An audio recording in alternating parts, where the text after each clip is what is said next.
So yeah, we'll talk about it in the show. No.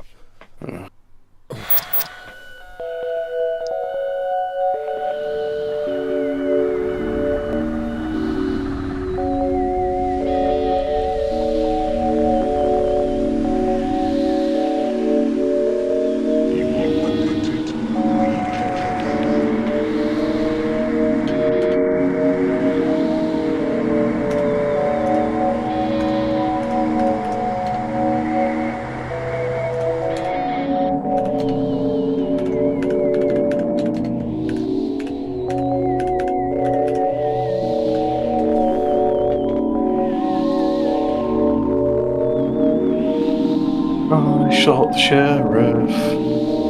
Oh, I didn't shoot the deputy. I shot the sheriff. Da, da, da, da, da, da, da, da, da. Right, we are live. Another All right. Fortean words. We, you know, oh, doesn't matter. Do you want to talk about some car accidents that have happened today and yesterday?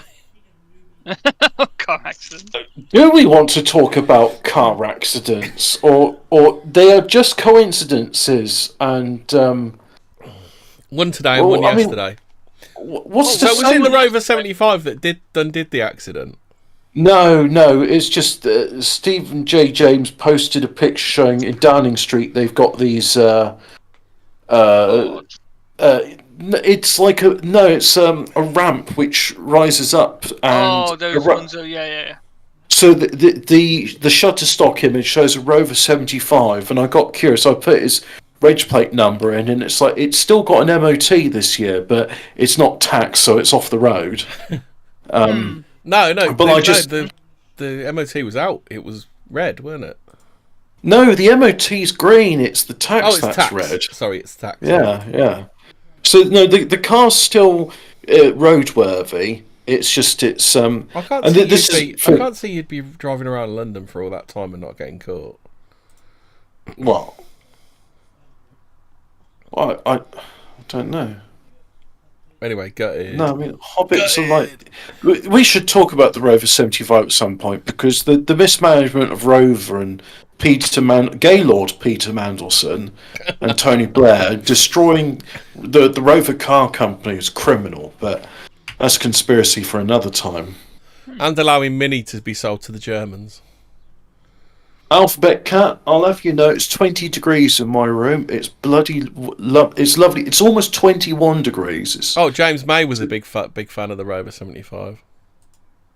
Yeah, I remember that. That was it. They're talking about was it Hammond had his TVR and Jeremy Clarkson was in the Jag. Yeah. And then James was like, no, look, if we're talking about British car, it's going to be a Rover 75, and I've seen them in real life, and they're nice cars. And the nice thing is they got that little drivetrain tunnel, which is unusual, seeing as they're front-wheel drive, because that's the sort of thing you have so you can have a drive shaft for the rear wheel. But then they did do, I think it was called the MG. They did a sporty version of the Rover 75 called an MG something, and that was rear wheel drive. No, it was something else. Did you ever see the sporty version of the Rover Metro? No. They did like a sporty version. It was white and it had red seat. MG ZZT, I think, alphabet cat. Oh, yeah. No, I have seen an MG ZZT estate, which I just thought was to me that seems unusual because. But anyway, the Rover Metro sports mod. Hold on, let's see if I can find it. It was a white car and it had a red interior, I think. Was it rear or front wheel drive? I'll have to find out. I don't know.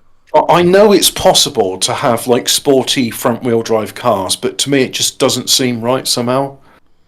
Like the Vauxhall Cavalier, they did like 180 horsepower version of that. Oh no! And you can do a lot of torque steer with it, which is fun. I mean, some people enjoy torque steer. I think it was the MG Metro.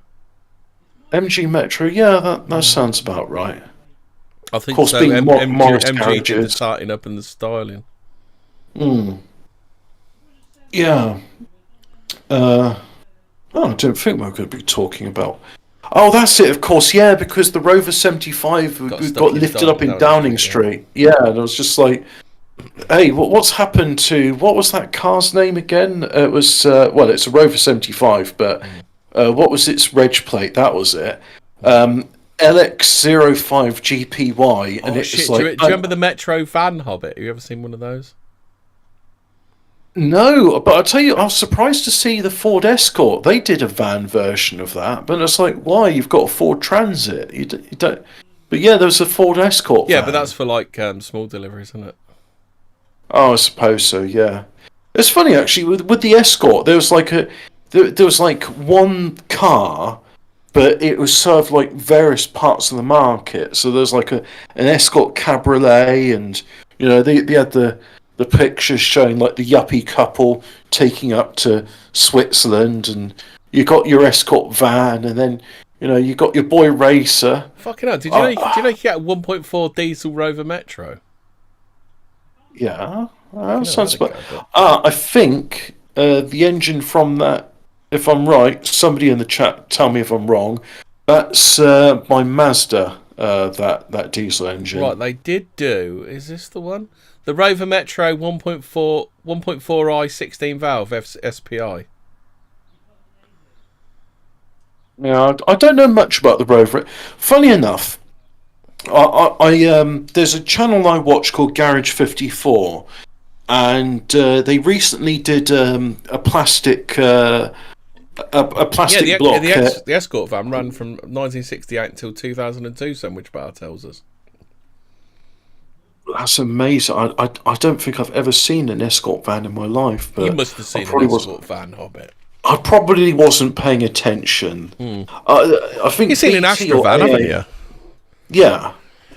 It's basically the same thing. Yeah, I always just assumed they were just like an Astra or a Peugeot, you know, the little Peugeot vans. Yeah, Royal Mail used Escort vans. BT, yeah. Yeah. That I did see the AA use them as well. That was it. Garage 54 recently did a good scientific investigation. What happens when you make an engine out of plastic? So the actual, not the head bit, but the cylinder block, they built that out of plastic, and it did work for about 2 rotations. Then it exploded. And then one of the comments in it says, They were the days Alphabet Cat travelling in the back of your boss's Ford van. Yeah, no, it's ridiculous. When I was a kid, I used to go everywhere in the back of my dad's van. Yeah. Kids used to be just loose in the back of vans when I was a kid. I've ridden on the back of my cousin's uncle's dune buggy. No seat belts. You just hold on for dear life, because like if there's bumps in the road, if you're not holding on, you will go flying. I remember being in the back of my uncle's old work van with my cousin. Like my cousin, it was me, my dad, my uncle, and my cousin, and like we were just sat on the wheel arches, trying not to fall over when they go around bends and stuff. They were the days. Yeah. Back when you could smoke in pubs. Yeah. God, you know, in Demolition Man, when he says the year is 2032 and the world has become a pussy-whipped, sissy version of itself. Yeah, that's true. The only thing which hasn't come true in Demolition Man is Arnold Schwarzenegger is not the president. Or Pizza Hut. The Pizza Or Hut Pizza wars. Hut. Yeah, the franchise wars. Yeah. Yeah. No, it's not Pizza Hut. It's Taco Bell. It's Pizza Hut in Europe. No, it was ridiculous, because even when I watched it on the TV back in 1996 or something, they still called it Taco Bell. I mean, it's like, Oh wow, you're referring to an American restaurant, and I've only seen one of those near Milton Keynes. Great. OG Snake Eyes was Marty McFly, I think. He said we used to go skitching. My grandpa would drive his truck, and me and my cousin would grab the back of the truck while we were on our skateboards. It's hip to B square. Do. But anyway, I want to go back to this engine, right? So the engine exploded, and it's Snake Eyes. Snake Eyes. You gotta do the thing, Snake Eyes. It's 88 miles per hour. You're going to see some shit. So one of the comments in it, and I really hope they do get hold of it.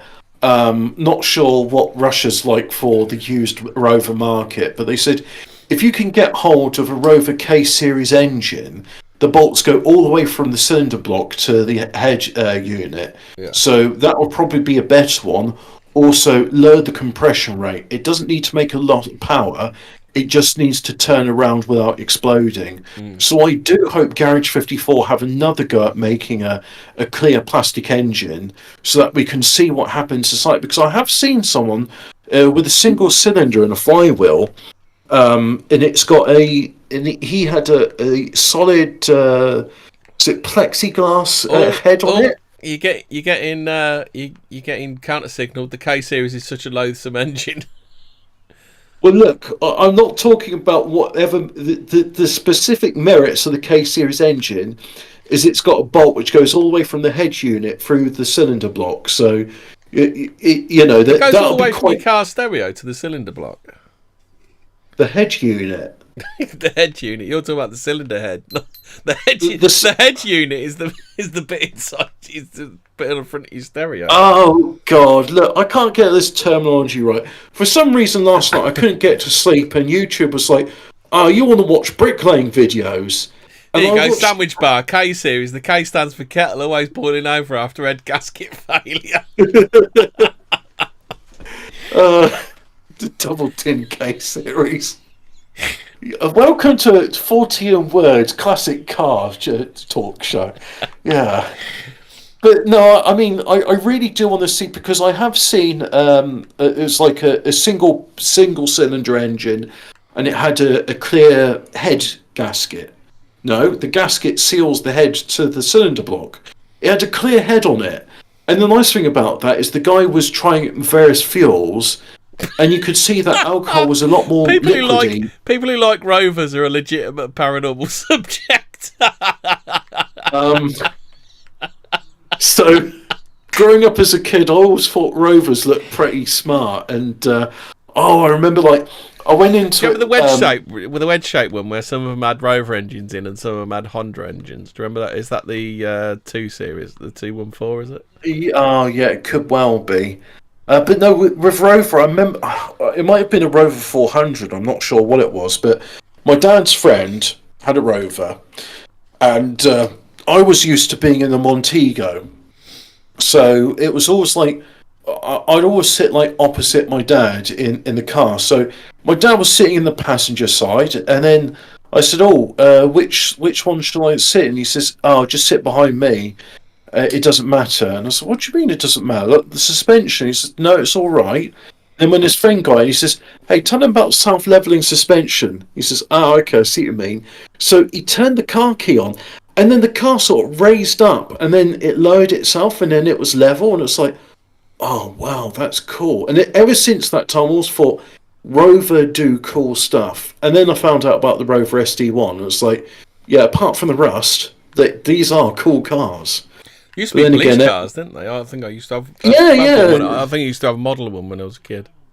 Well, there's a guy called Nitro Silver, and I've been watching. He's got 3 Rover SD1s. He's got one in police livery. He's got a blue one with a diesel engine, which I'm not interested in, and he's got a green one with a V8 in it, which doesn't have brakes. So I'm hoping he fixes the brakes on that soon.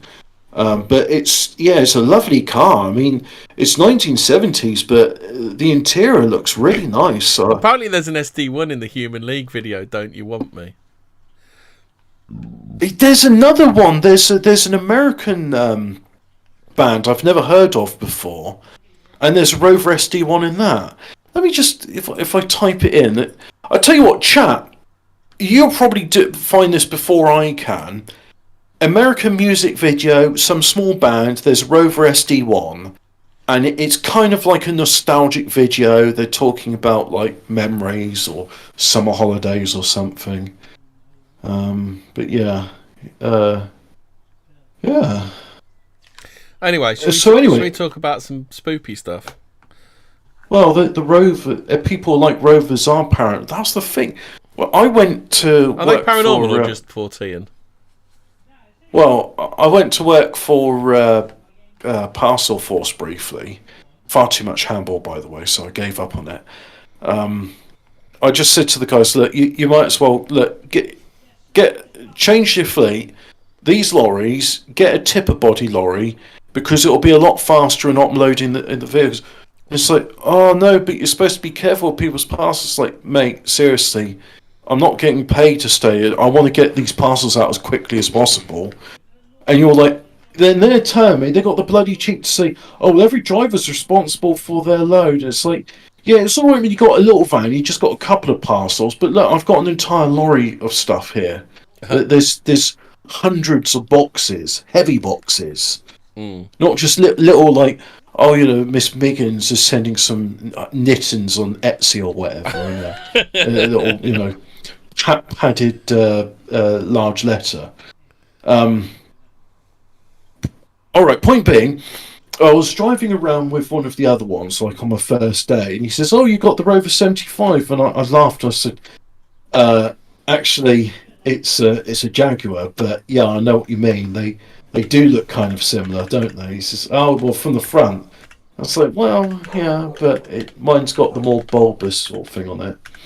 So, I'm glad we had our classic car talk. Now, the gate program.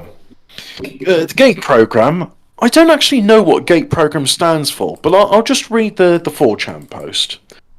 And it says, the Satanic Elite use basically schizo code and patterns to absolve themselves of karmic debt. Oh yeah, this is an important thing. It's not specific to the gate program, but they like to do this thing saying like, we want to do something really heinous, like we want to poison a bunch of people, and but we need them to acquiesce to it. I know. Let's make a scenario.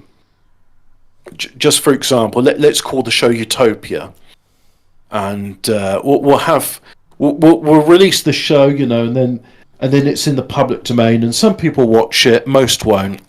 And in the show, we'll lay out our plans of how we want to torture people and sterilize them with an antidote to our poison that we're releasing. And then they'll do it in real life.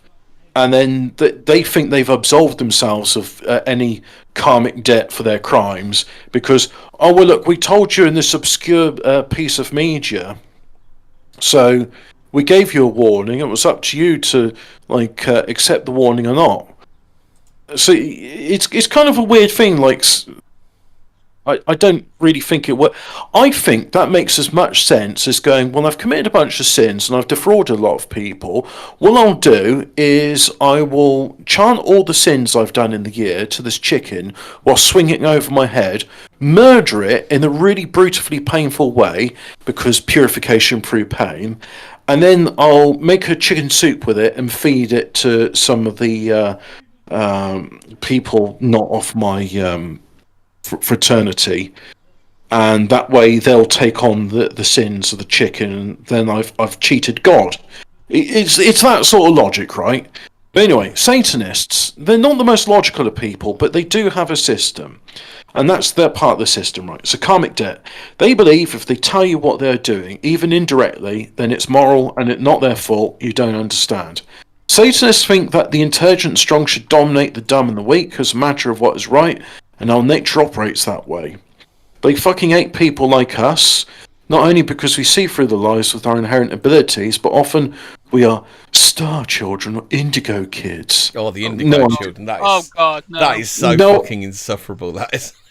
I don't know what's worse, talk about cars or fucking indigo children. Fucking kill me now.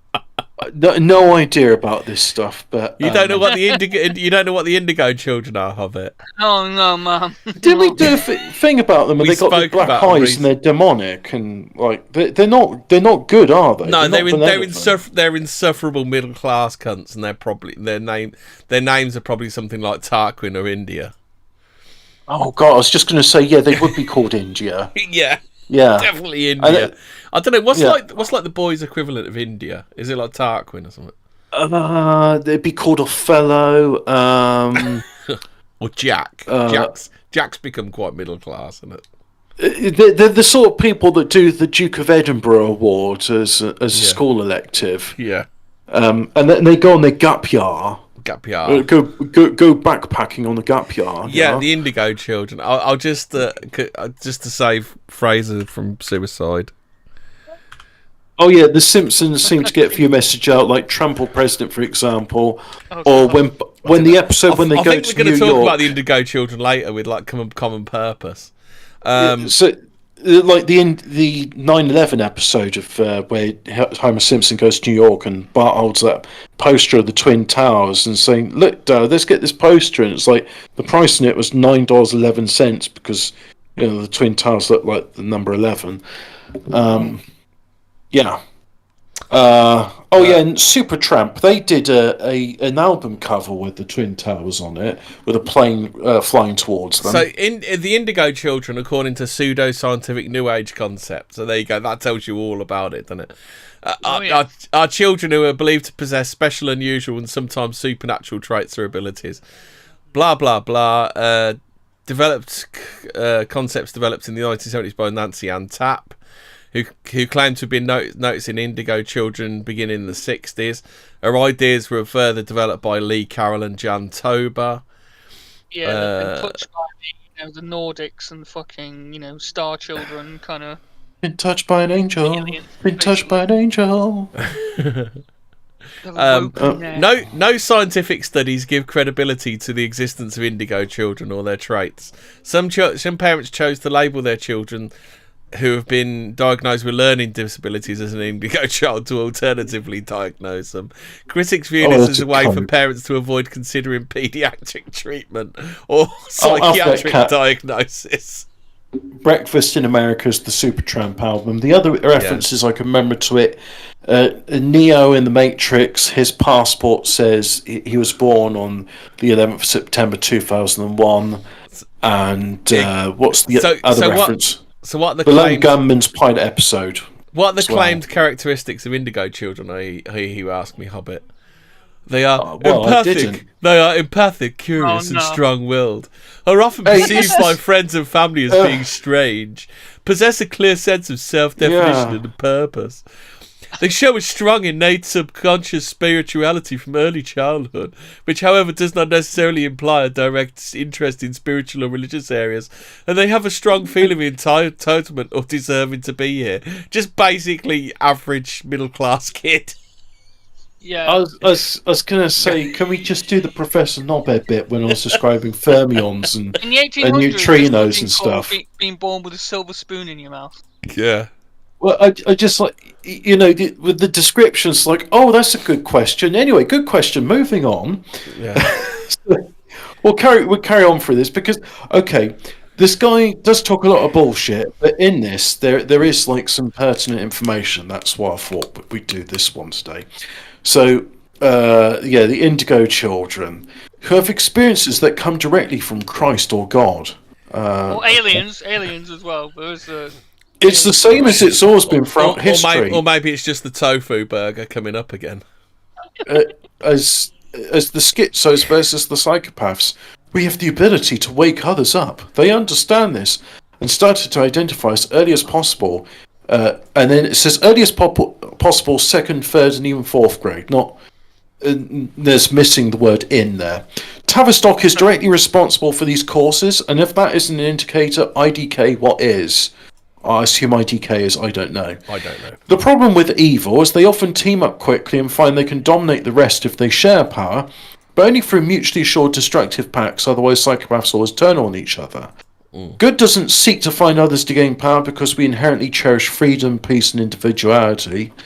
But we're more powerful than they are, and I don't always know. come together. This is getting on for as insufferable as an indigo child, isn't it? It's pretty cope. So anyway, I'm so edgy. I'm so but fucking emo. here we go. I believe the golden age is almost upon us, and they are scrambling to the shut golden it age. down. Fuck me. This is basically what the indigo children were like, you know, or the Age of Aquarius crap. That's basically what the indigo children were. I don't blame people having their copes.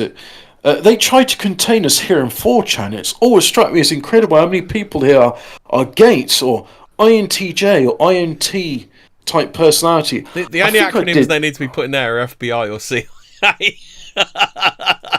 I did a Myers-Briggs personality test, and I thought, I'll see if I can game the system, because I did it when I was 17, and I got IMTP, and I did it again. Wait, where did you get INTP?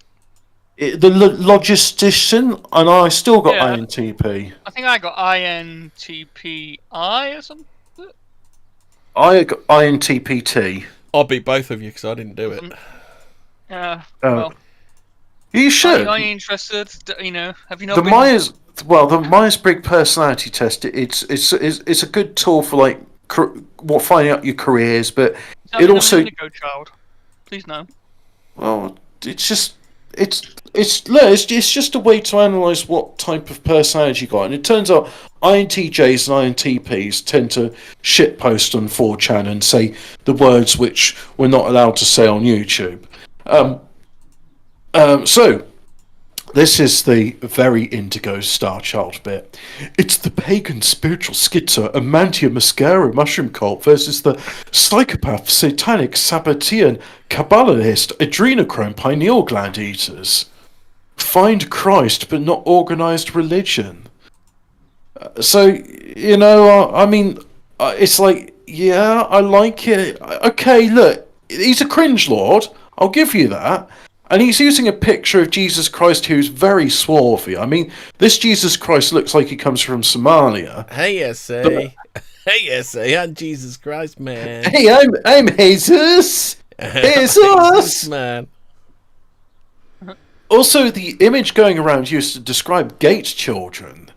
I still don't know what gate means. What? I assume it's saying like gay, anal, trans, exclusionary. Education. Children commonalities like occipital bun or Israeli GF. What? Also, the image going around used to describe gate children commonalities like occipital bun or... What is an occipital bun? I mean, I assume that's not a pastry. I'm just looking up occipital bun now. Oh, okay. An occipital... Do you have cheese in that? An occipital bun, also called an occipital spur, occipital knob, chig-on hook or in-on hook, is a prominent bulge or projection of the occipital bone at the back of the skull. Oh, I got one of those. Yeah, right. Was it only special? Special if you got one of them or something. I thought you were saying occipital burn. I didn't know you were saying bone. Yeah, the bun is in like a current bun. That's the way he's written it here. But anyway, I've got one of those. If you've got a big brain, then your skull has to deform to hold it all in. Children commonalities like occipital bun or Israeli GF is used to distract from further conversation.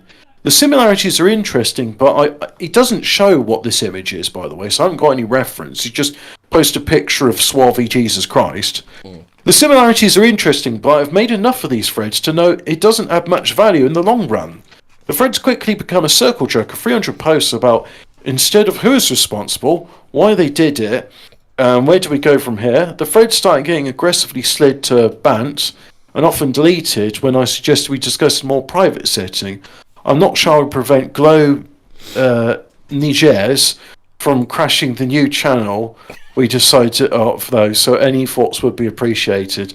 By the way, nobody came up with a way to avoid the glowing Nigers. The main point is we should be sharing skills, knowledge, and potentially even resources in any way we can. Maybe one day, and I did look, and I didn't see any other like threads like continuing Gate Part 2, because I thought, well, this is interesting. I'd like to see, more about the children who were groomed for. Gate? Does anything turn up? I I'm not really interested. I assume it stands for gay, anal, trans education. It probably is. Now, these are the people that can open stargates, Hobbit. you with Travel to Uranus. dimension. Yeah. So to summarise, The gate Indigo courses. children, they're probably called Tarquin or India.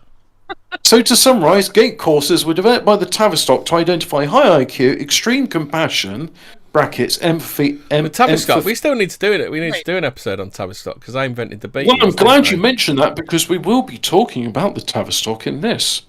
By the way, Rolling Stones and Beatles, those are Tavistock products. So I hope you know that. Apparently it says later on that indigo. Many children labelled indigo by their parents are diagnosed with ADHD. Yeah, ADHD is it's a made-up disease. Like they're talking about this. I was listening to this French. Is it a case of I'm telling you what you are, therefore you act it out, kind of? No. Well, so what they're trying to pathologise male boy behaviour. And I was listening to a French educational psychologist who said, look, we don't do this in France. We understand that boys are rambunctious and they've got loads of energy. They really need to be climbing rocks and building things. And being in the classroom for 8 hours a day, girls seem to cope with it. Yeah, well, girls seem to cope with it better than boys because girls are obedient. Yeah, I don't know about that one because boys used to cope better with it, didn't they? Girls are diagnosed less with ADHD than boys are. But boys used to boss it in the classroom, and women have recently taken over. So I don't know. It's something about the modern education system that's changed that now doesn't. Yeah, it used to be exams and it used to be interesting courses which were pertinent to men, but when you got a bunch of women running schools, it goes to shit. You need male teachers to teach men. Otherwise, you got no role models to work with. I mean, This is what I was saying about the ADHD. Is it not just gaslighting boys into believing they are this condition? Yeah, it's pathologizing male behaviour. It's like, look, your boy's not paying attention to class. Nothing wrong with them. Of course your boy's not paying attention to class because it's fucking your boring. Boy's being normal. Yeah, it's like you're spending 2 hours. The boys sat there, and you turn them off for like fidgeting in their seat because their bum's going numb. It's that bad. And it's awful. So the American excuse is basically, oh look, we can pathologise them and we can sell a bunch of drugs. That's what it is in America. That's why in America you got tranny madness, because it turns out they're also really good for the medical industry. They're proper cash cows. Yeah, because I don't remember if you guys probably were out of school before. Like they brought this thing in where they basically instituted like boys couldn't be like together in groups anymore. Do you remember that? Yeah, no, it had to be boy girl. They started doing the psychological shit where it's like boy girl. No, like try and curb fucking I don't know what, really, but I'm guessing it's this. I gotta say, I did not mind that when I was halfway through school. It's like, oh no, all classes now have to be boy girl for some reason, right? It was just like, oh. Well, look, I went to co-ed secondary modern. There were girls in there, and I was grateful for that because I had a number of girlfriends, and I fortunately didn't get any of them pregnant. But now, you can't take away people's... Well, actually, you can take away people's freedom of association because it's illegal to have a company of a certain size, and it's just like, well, where's your diversity hires? You got to have them, otherwise you're breaking the law. So there's no freedom of association. Anyway, getting back to this because this bit shouldn't take too long to read. Oh shit! No, hold on. Relation to autism, crystal children, a concept related to indigo children, has been linked by autism researcher Mitzi Waltz to the autism spectrum. Proponents... Mitzi Waltz is not a real name. No. Children of the Crystal. Is this a Final Fantasy game? It's absolutely true because she's a scholar of media and disability studies. Hippie parents naming their kids Wowie Zowie Celery Mitzi. Remember when we did things like physics and chemistry? Isn't Mitzi like the traditional name for your nan's dog? I'm pretty sure. Proponents recategorise autistic symptoms as telepathic powers and attempt to you're telepathic. You're not autistic, but you're telepathic. Yeah. Well, look, I do get telephone telepathy, although it's not really with the telephone, but it's more I start thinking about someone and then they message me, although I haven't had it recently. So Waltz states there may be inherent dangers to these beliefs, leading parents to deny the existence of impairments, avoid proven treatments, and spend considerable money on unhelpful interventions. Waltz states that parents may also transmit belief systems to the child that are self-aggrandizing, confusing, or potentially frightening. You don't say, love. Snake Eyes, you're right about the grinding to slaves and stuff, because I said to my dad, like, I had some maths homework or something, I was like, why are they asking me to do this bullshit? And it's like, they're basically asking you to be a sausage machine. You put the meat in, you get the sausages out, the same answers over and over again. It's like, yeah, but my method's much faster than that. This method's bullshit. It's like, just do it the way they want, or you get in trouble with it. The homework, the point of the homework is not, can you do these mathematical sums? The point of the homework is... have you ever heard that definition of a lecture? Knuckle on with it. You ever heard of that definition of a lecture where hang on. So it's just, you said the point about it, it was just compliance. Like, the whole point of homework is just to do this busy bullshit. Work. It's busy work. That's it. Speaking of which, I will show some maths homework for later. I think it'll be pretty good. Anyway, definition of a lecture is to get the what is it? It's the notes of to get the notes of the lecturer into the notepad of the student without passing through the brains of either. Does that stand up to you, Hobbit?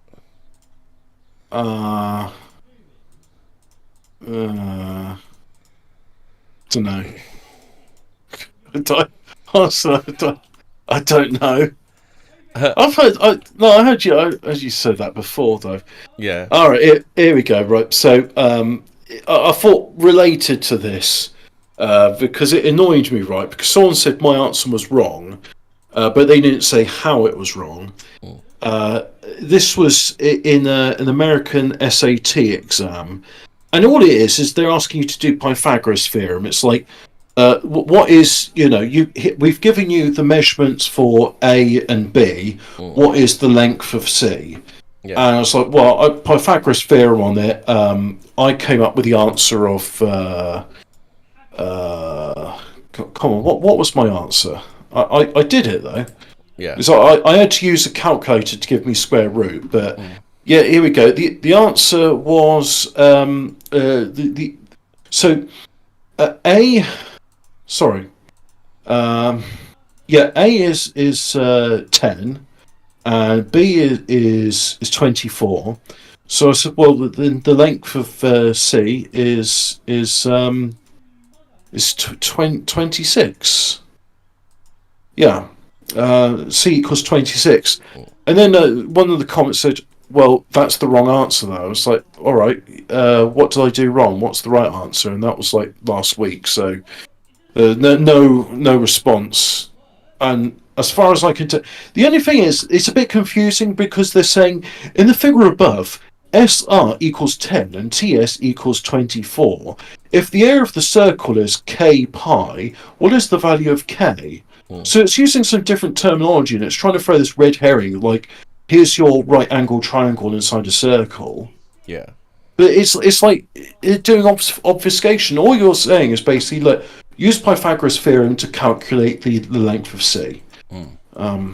Well, really getting that just annoyed me because I was like, well, okay, what's the right answer then? The sum of the two sides squared is equal to the hypotenuse squared. Yeah, A squared plus B squared equals C squared, and then you square root that, and then you get the answer. And it was a multiple choice question, And like, isn't the sum of the two sides equal to the hypotenuse then, and you don't need to square any of it? I don't know what a hypotenuse is. But if you square both of them, then they're the same equivalent value, aren't they? Look, Pythagoras' theorem is a squared plus b squared equals c squared. That's all I remember. It's been 20... It doesn't sound like it makes sense. Well, that it's been like 27 years since I've done that. Yeah, well... Yeah. It can't be 27 years. It's been 30 for me. Yeah, so there you go. Well, I'm sure when I was that age, I did Pythagoras' theorem. Point being, I remember that, and it's like, well, I don't think I ever quite got my head around it, if I remember rightly. The hypotenuse is the longest side of a triangle. Thank you, Alphabet Cat. Yeah. The sum of the two sides squared is equal to the hypotenuse squared. Yeah, so there we go. That's why I'm saying it's c squared, because I always remember it's like you call the two sides which you know A and B, and then you calculate C. But right, gate program. Yeah. Yeah. It's to identify high IQ, extreme compassion, pattern recognition, and ESP type individuals. And I thought, well, this is pertinent they obviously because want to breed out the high compassion people, don't they? For the future we're heading for. Well, they want to drug them out as well. Well, we don't need compassion. to paraphrase Doc Brown. If you want to see the Tavistock WEF common purpose ideal society, look to China. It's like literally in China where they have to do a social credit score system to say, please don't run people over. And if there's already a social credit score. You know, woman gets mugged by a group of teens, and she loses her job, and she loses her job for it. Like you're expected to believe she went over to mug a group of teens for a bike. Or a teacher saying you're a girl to a female student who identifies as something besides a girl. Yeah. Well, now you've lost the ability to teach for life, and it's like, great. I'm sure society's a couple of kids get a 2-year ban. Did you see that one that was being shown alongside it on Twitter? Yeah, it's fucking bullshit. So anyway. ESP type individuals, which ties into the last one we did about like the 5G scanning your testicles naked. Tonight, isn't there? Yeah, well, again, the ESP stuff ties into the last episode we did about 5G brainwashing signals scanning you naked 3D imaging. Because again, my granddad with the RAF, he was identified for ESP because there was a time when radars weren't automated with computers. But Hobbit, it's all bullshit. The CIA don't believe that stuff. Yeah. It's, Snope says there's no such thing as ESP. So what my granddad was doing was just random happenstance. He could see a signal out of the noise. He was just randomly guessing it right every time. What? About what? So those that are incredibly intuitive, naturally inclined to daydream, lucid dream, astral projection and potential for remote viewing. A relatively large amount of those people exist, and children are inherently gifted in those areas, but as you age, your chakra points become closed for emotional trauma and or experiences while your physical body is poisoned purposefully by common environmental factors or by some of the luxuries of modern society, some which we choose to enjoy and others it's nearly impossible to avoid their effects completely. So I assume you mean stuff like chemtrails, tap water. Chemtrails? You mean condensation trails of it? Yes, the aluminium oxide condensate. No, it's just water. Yeah. No, it's just water. Well, hang on, there's got to be more than that. If you're burning paraffin or kerosene, there's you're going to have water. You're going to have carbon dioxide. Hobbit. Sorry. Yeah, they just burn hydrogen, don't they? Of course, just pure hydrogen. The Luciferian elite have spent hundreds of years developing their current. Well, it's not hundreds of years; it's thousands of years. They've been doing this since the Babylonians, developing the current system, and it's something they need propagated into the future. They were looking for those special children who fit that criteria, but are obedient order followers. Their worst nightmare is someone who has those attributes, but is inherently anti-Fortean and sees the flaws of the current system as it stands. Those people seek to implement their own systems and often will give their life to accomplish those goals. Most of these kids were vibrating on frequencies that allowed both hemispheres of the brain to work properly in flawless balance together. Basically, these children have both an extremely loud, strong inner monologue that almost feels disconnected from their own thoughts at times and seemingly tells them things before they think it. Brackets. I know that sounds somewhat confusing. Close brackets. Or being able to actively visualize complex imagery at will. And then it says continued. The elites are afraid of someone with the qualities of Christ will rise again and fuck up all of their hard work single-handedly. It only takes one soul to spread courage. This bit reminded me of you, Fraser. Said that it takes one soul to spread courage and spiritual understanding like wildfire, and they are incredibly aware of this fact. The idea is directly in line with the jumping Jesus theory as well. I've never heard of jumping Jesus theory. Well, while we're talking about Snopes, did Obama order the CIA to train Islamic State? Is mostly false. Well, if any part of it's true, then it's yes, isn't it? Mostly false. My God, it's like we can't weasel our way out of this. Yeah, but it's mostly bollocks. It's mostly they did, but they didn't. The bit which reminded me of you, Fraser, is he said in this, the last time Jesus Christ was there, because it led to a spiritual awakening in people, they had to hide in the shadows for about 1,000 years. So the 1,000-year Jesus Reich was because people were spiritually awakened after Jesus came to earth and died for our sins, and because of that, it's just evil was not able to prevail for 1,000 years, and then things went a bit fucked up. Here's something which is archive. So he says, like the Tavistock Institute, their job is to follow the star children. In short, yes, star indigo children bear souls, energy that is not native to this world. A truly unbiased third person, spectating perspective is shared by all of those interlopers on the outside looking through the firmament, seeing all things. They call the actual remote viewing. Wait, did they actually call it a firmament? Well, this guy here on 4chan is calling it. It says, all of these interlopers on the outside looking through the firmament, seeing all things. They call that action remote viewing, and that's why lying to them is virtually impossible. They've attempted to co-opt star indigos before, and virtually all of those who tried to MK Ultra have defected, resisted their programming, and eventually caused sabotage. You cannot impose bonds on those who bear genuine free will.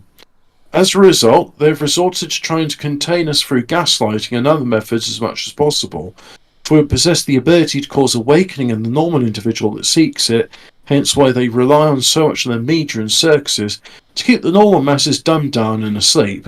Never give in, never stop going forward, we are infinite in strength against their finite will of usury and deception. There was something that I thought was pertinent to this. Now, what was it? There was. What are they awakening? What are they here to do? What is it? Oh well, there's this idea that you can awake the masses, and then suddenly they'll go. This is Truth of Movement 101, right? This is like. Yeah, it's like. Forgive me for being a bit cynical, but I just don't think there's ever going to be a mass awakening, ever. I think the vast majority of people that you see there. It sounds like it's let's just wait for the mass awakening to happen. It's going to happen any day now. It's just. Call me a narcissist, but I think the vast majority of people that you see around, they are just facsimiles of humans. They're not actual humans. There was something in June which I'm like, you know the Gom Jabbar thing in June. Well, just let's say for the radio listeners who aren't familiar with June or the Gom Jabbar is a horrible test, and Paul Atreides passes the test, and he eventually says, "I see the truth of it." And the idea being, if you're a human and you're not acting on animal instincts, you can overcome base impulses. In this case, pain. And you can overcome it through conscious will, and you can get to. You basically you're a human, whereas an animal just goes, oh yeah, that's painful. Let's move away from the painful stimulus. You're just reacting. You're not consciously using free will to do anything. And that's what it reminded me of. There's this thing called consolation of philosophy. Have you heard of this? Consolation of philosophy. Right? And this is a good example of how you can be truly free. It's a philosophical work by Boethius. Long story short, Boethius, he's living in the 5th century, Anno Domini, year of our Lord. He's in Rome. He's a senator. He's been blessed. He talks about how look, I've led a very rich, privileged life. I've got 2 sons. They're healthy, and even though I'm here being sentenced to execution for treason, my sons they're not going to be harmed. And so he says, well, look, I can be sad about this, but long story short, actually, the only prison I'm in is a prison of my mind. And when I consider the life I've had a good innings. So he goes to the chopping block happy. And I thought is really quite... Now, I've paraphrased it a lot, but it's if you're like in a bad state, like you need to be cheered up or something, read The Consolation of Philosophy. Imagine you're being consoled by the spirit of philosophy, and Boethius talks about some very good logical steps to say, like, look, here's how to put your shit in perspective and understand that, yeah, you might be going through some bad stuff, but through conscious free will, you can overcome that. And I think that's the point of philosophy. It's like, look, there is suffering in life, and there's happiness in life, but all of those things are transitory, and they can form a present. So that I thought it's very good, but I won't talk about it in this one. Just it's worth looking. Consolation of Philosophy. Now, what else? Now, presently, we are faced with tons of societal strife. It would seem the powers have been laid the powers that be have laid their whole hand on the table. I mean, I agree with that. I think that there's something about their deadlines and agendas which really has been ramped up. I thought they're going to do all this stuff by 2050, and it seems like they're really going for the 2030 deadline. No idea why that is. Maybe something's going to happen in 2030 that they got prior knowledge of. Maybe perhaps it's a cycle. A cycle's ending, maybe. Yeah. Well, one of the guys that later on in this says, well, the reason they're doing this is because Betelgeuse has gone supernova, and that's going to... Betelgeuse? Basilgeuse, I think it's called, isn't it? Betelgeuse? It's the super red giant. Beetlejuice. Some people do call it Beetlejuice, but to me it looks like Betelgeuse. So I'm calling it. Anyway, it's the big red star in the sky. It's going to go supernova sometime, and one of the guys in it speculates. Big red star. Okay, yeah, sure. Okay. Yeah, it's the big red star. Look, it's like. My eyesight's not that good anymore, but I do remember a time I was looking up in the night sky and I could see Betelgeuse, and I could be like, yeah, I can see that star is red. It's like it is. It does flicker red. But don't they know that light travels at a constant, and that even if Betelgeuse did go supernova, it'd still take millions of years to get here. So why do they have to rush to 2030? Well, how many light years away is it? Well, okay. Well, actually, if we saw it actually going supernova, that means it's already here, basically, right? Because we're technically looking into the past when we look up. Hobbit doesn't want to save Beetlejuice because he doesn't want Michael Keaton turning up. No, that'd be great. It's hard enough to keep on track on these things. If Michael Keaton appeared, you'd be like, "Hey, do you remember me and Batman? That was cool, huh?" So yeah, certainly it was cool. But anyway, let's carry on with this bit, because I was jumping ahead there. Perhaps because we are living in it and are aware, but things feel as if they're accelerating faster than ever before.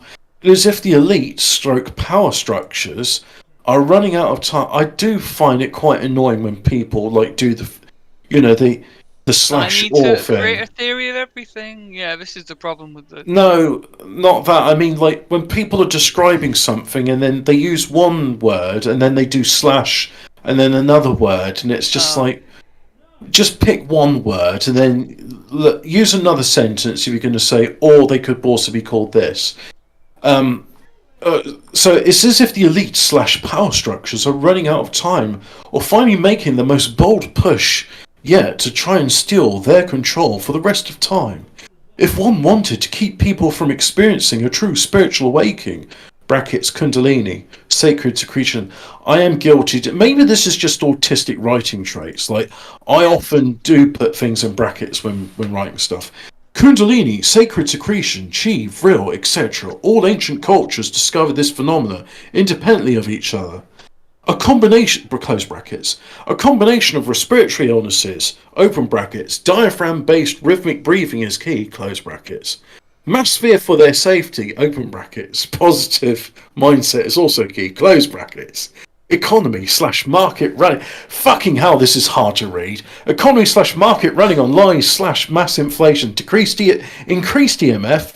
Radiation, brackets, 5G, however, radio waves in general are bad for living organisms but vary in intensity, close brackets. And finally, a virus or vaccination, brackets, fun vax, video link below. My radical notion to depopulate the Earth. I'm going to raise inflation by 2%. Oh, right, okay. So I'm just looking at the what the title of this Funvax thing is. Pentagon briefing on removing the God gene, Funvax. Gene. Oh God, no! What God genes now? We got God genes. Well, there is some evidence to suggest there's bits of the human brain, if you turn it off, if you cause brain damage in them, you do disconnect people from God. And I would say there is there's got to be something in the matter which connects with our spirit and the Holy Spirit. So anyway, where are fun facts? That outright diminishes your inherent connection to the one true God / infinite consciousness of the universe. Fucking hell. Look, I'm sorry that I get annoyed when reading this. I'm reading it for your benefit. On top of that, a well-rounded diet of clean food and water. Oh, God. Good circulation from cardio, stretching / yoga, and direct sunlight help immensely in achieving that awakening, all hard to do consistently with intermittent lockdowns. The mind, body, and soul, by the way, this was written in year of our Lord 2023. The mind, body, and soul are all one and the same in different forms. Okay. Like, I am saying there is something pertinent in this. There is some truth to be gleaned, but there's a lot of fucking bullshit. And That's the problem. When I read it out, okay, you just have to understand 4chan tossers, they have got a certain way. They are fart sniffers after a sight. I mean, this is Truth of Movement 101. It's all this shit. This is the same stuff. I know something, esoteric. I have some esoteric knowledge that you don't have. Therefore, I'm special. That's all it is. The bit which interested me about it is there are sciences involved in studying ESP, identifying individuals with ESP, and then shutting down that ability so that they're not a threat to the system. Because if there's anything I can say about the status quo is they don't want any unknown, unpredictable black swan events disrupting their hegemony of power. Is it a black swan event? Is that a reference to the oil rig? I've heard it referred to as a black swan event, where it's like something unpredictable happens and disrupts the status quo. It's not that. Right. Here we go. So, GATE does not stand for Gay Anal Tranny Education, the Gifted and Talented Education Group. Every time those threads get brought up here, shills, Jews, Freemasons, Glowies, and all sorts of other malcontent bad actors attack, slide, demoralise, threaten, and outright demand that Anons who claim to have been within the program log off their computer immediately and go and seek membership at the nearest Freemason lodge. And no, I'm not kidding, I've been doxed in those threads. They get attacked, like bad, whenever they get brought up. Insults, put-downs, coordinated shit. There was something about, but when you're a complete dweeb and you write like the previous guy did with the brackets and the slashes, honestly, I do kind of want to give you a dead leg. I know that's me being bad and brutish and whatever. But that's it. It's, again, I have this esoteric knowledge. I am better than you. Well, even if they're not being holier than thou, it's just the sort of pretentious way they're talking or writing stuff. It is pretentious, and I find it annoying. But I still think it's Fortean, this subject, so it's worth talking about, because I mean, like anybody that's interested in Fortean, of course you're going to be interested in extrasensory perception, and I think it's very interesting that there's this insidious thing to shut down ESP, or if the children are susceptible to being controlled. There's definitely like a thing on to deride it whenever it's mentioned, isn't there? Because like whenever it's mentioned on the news or whatever, you always get the X-Files music, do, don't you? And then like, before that, and they're kind of smuggling as they read it, aren't they? Yeah. Well, this is why they use that neurolinguistic spell of, you're just a conspiracy theorist. It's like, well, I can dismiss anything you say. Like, for example, when we covered that girl whose name I forgot, that Russian bit, the one who's got the X-ray vision. And they were just like deliberately fucking things up to in that, and just reading about that experiment, like the way they were trying to do it, it's just like it was obviously they were doing it in bad faith, and it was really annoying. Because really, what should have been, if we were living in like a good, like Christ-like world, be like, wow, that's incredible. You can diagnose these people. Can you teach people how you do this? Do you mind if we study you? We got to like figure out, because this could be of benefit to so many people, and then we could go into the stage of like, so why do people have diseases anyway? Is there like something we could do to like improve people's environment so that they're not drinking cholera water or something? Oh, and this really okay. I don't want to get into that, but basically, the Stephen J. James of the world, there's a reason why we have wine and beer and stuff. We drank it so that we didn't die of dysentery. Yeah, because it was grog, weren't it? As we used to drink, didn't we? Well, the Mediterraneans figured out that if you dilute wine into well water, it makes the well water safe to drink. And then when you're making beer, by the way, I made some ginger beer this week. It turned into vinegar, because I wasn't following a aseptic technique. Well, just remember, kids, beer on wine feel fine, wine on beer feel queer. But yeah, the ginger beer I made turned into vinegar because I didn't practice aseptic technique. Brewers, when they do their art, you're basically turning water and you're boiling it and you're making it safe to drink, and the alcohol keeps it safe to drink. It doesn't need to be much alcohol in there. It's just the fact that you've made this water safe, and you've also made it nutritious because, let's face it, you've got liquid barley. I mean, that's like Weetabix, but it's nicer. So they get attacked like bad, put down, coordinated shit. There was something about a worldwide effort to somehow or for some reason catalogue, analyse and interpret young, bright children. CIA recruits young, as they say. Funny enough, the Jesuits did exactly the same thing. They say, give me the child for 7 years and I will give you the man. There's a lot of, by the way, Jesuit teaching. Didn't Jeffrey Epstein used to do that with young girls? He was doing a eugenics program. That's my mistake. He didn't traffic to anybody, did he? Well, both him and Ghislaine Maxwell were guilty of trafficking children to nobody. Yeah. Yeah. Now, which is strange, because you'd think, well, surely if you're trafficking, that means there's a market in it. I mean, you don't just procure these children. Trafficking's a bit. Surely, if it's one, it's kidnapping. If it's trafficking, it's many. So, if you know there's many children being trafficked, then surely you know where they're going to. Oh. Craig Wilson, a few episodes back, I mentioned about this girl with the X-ray vision. Let me see if I can find her name. That was fairly recent, wasn't it? Oh yeah, The was it the Polish or was she Russian? No, she's Russian. Russian girl with X-ray vision. What was her name? Summarizer. Natasha Dimkina is a 17-year-old Russian woman. No, I think she's more than 17 years old. I think she's actually the same age as I am. Oh dear, I've age doxed myself. Yeah. Born 1987. No, she's younger than me. Yeah.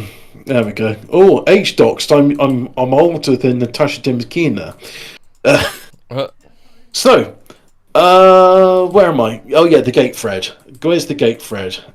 Which doesn't stand for gay anal tranny education. It stands for Gifted and Talented Education Group. Right. Jesuit education. See June, because the Bene Gesserit are the Jesuits. Both Frank Herbert's mother and aunt were When we say Jesuit see June, we mean the books, not the film. Yes. Although, I do watch the David Lynch one, because I quite like that. Plus, do you remember when science fiction used to be positive? Like like you look at June and the pomp and ceremony and the fantastic outfits, and then you watch Dunk and it's miserable and they're wearing like paintball gear. I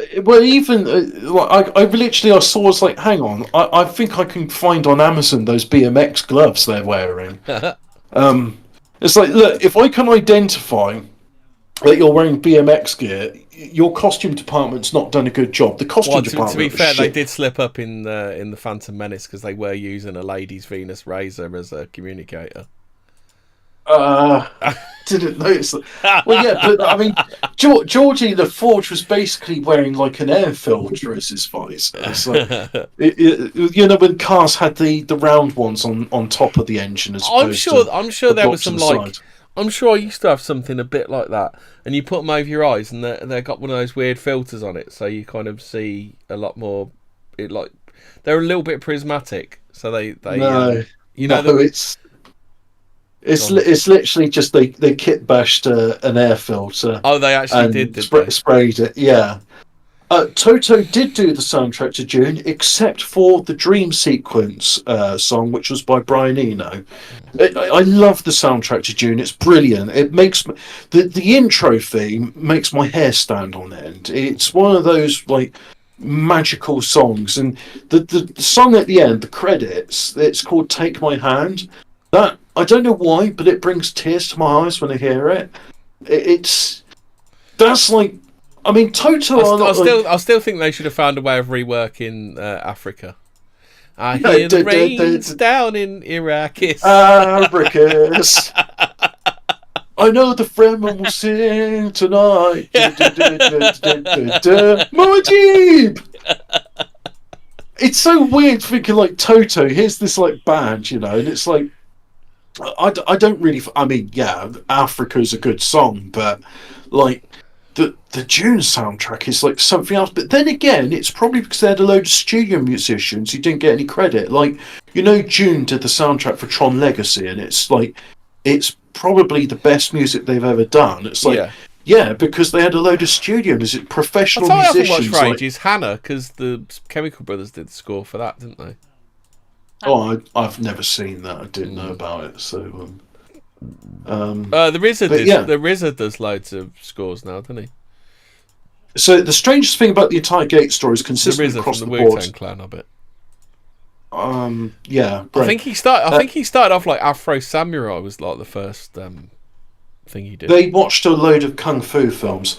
So yeah, as mentioned, apparently Peace of Mind by Iron Maiden is influenced by June.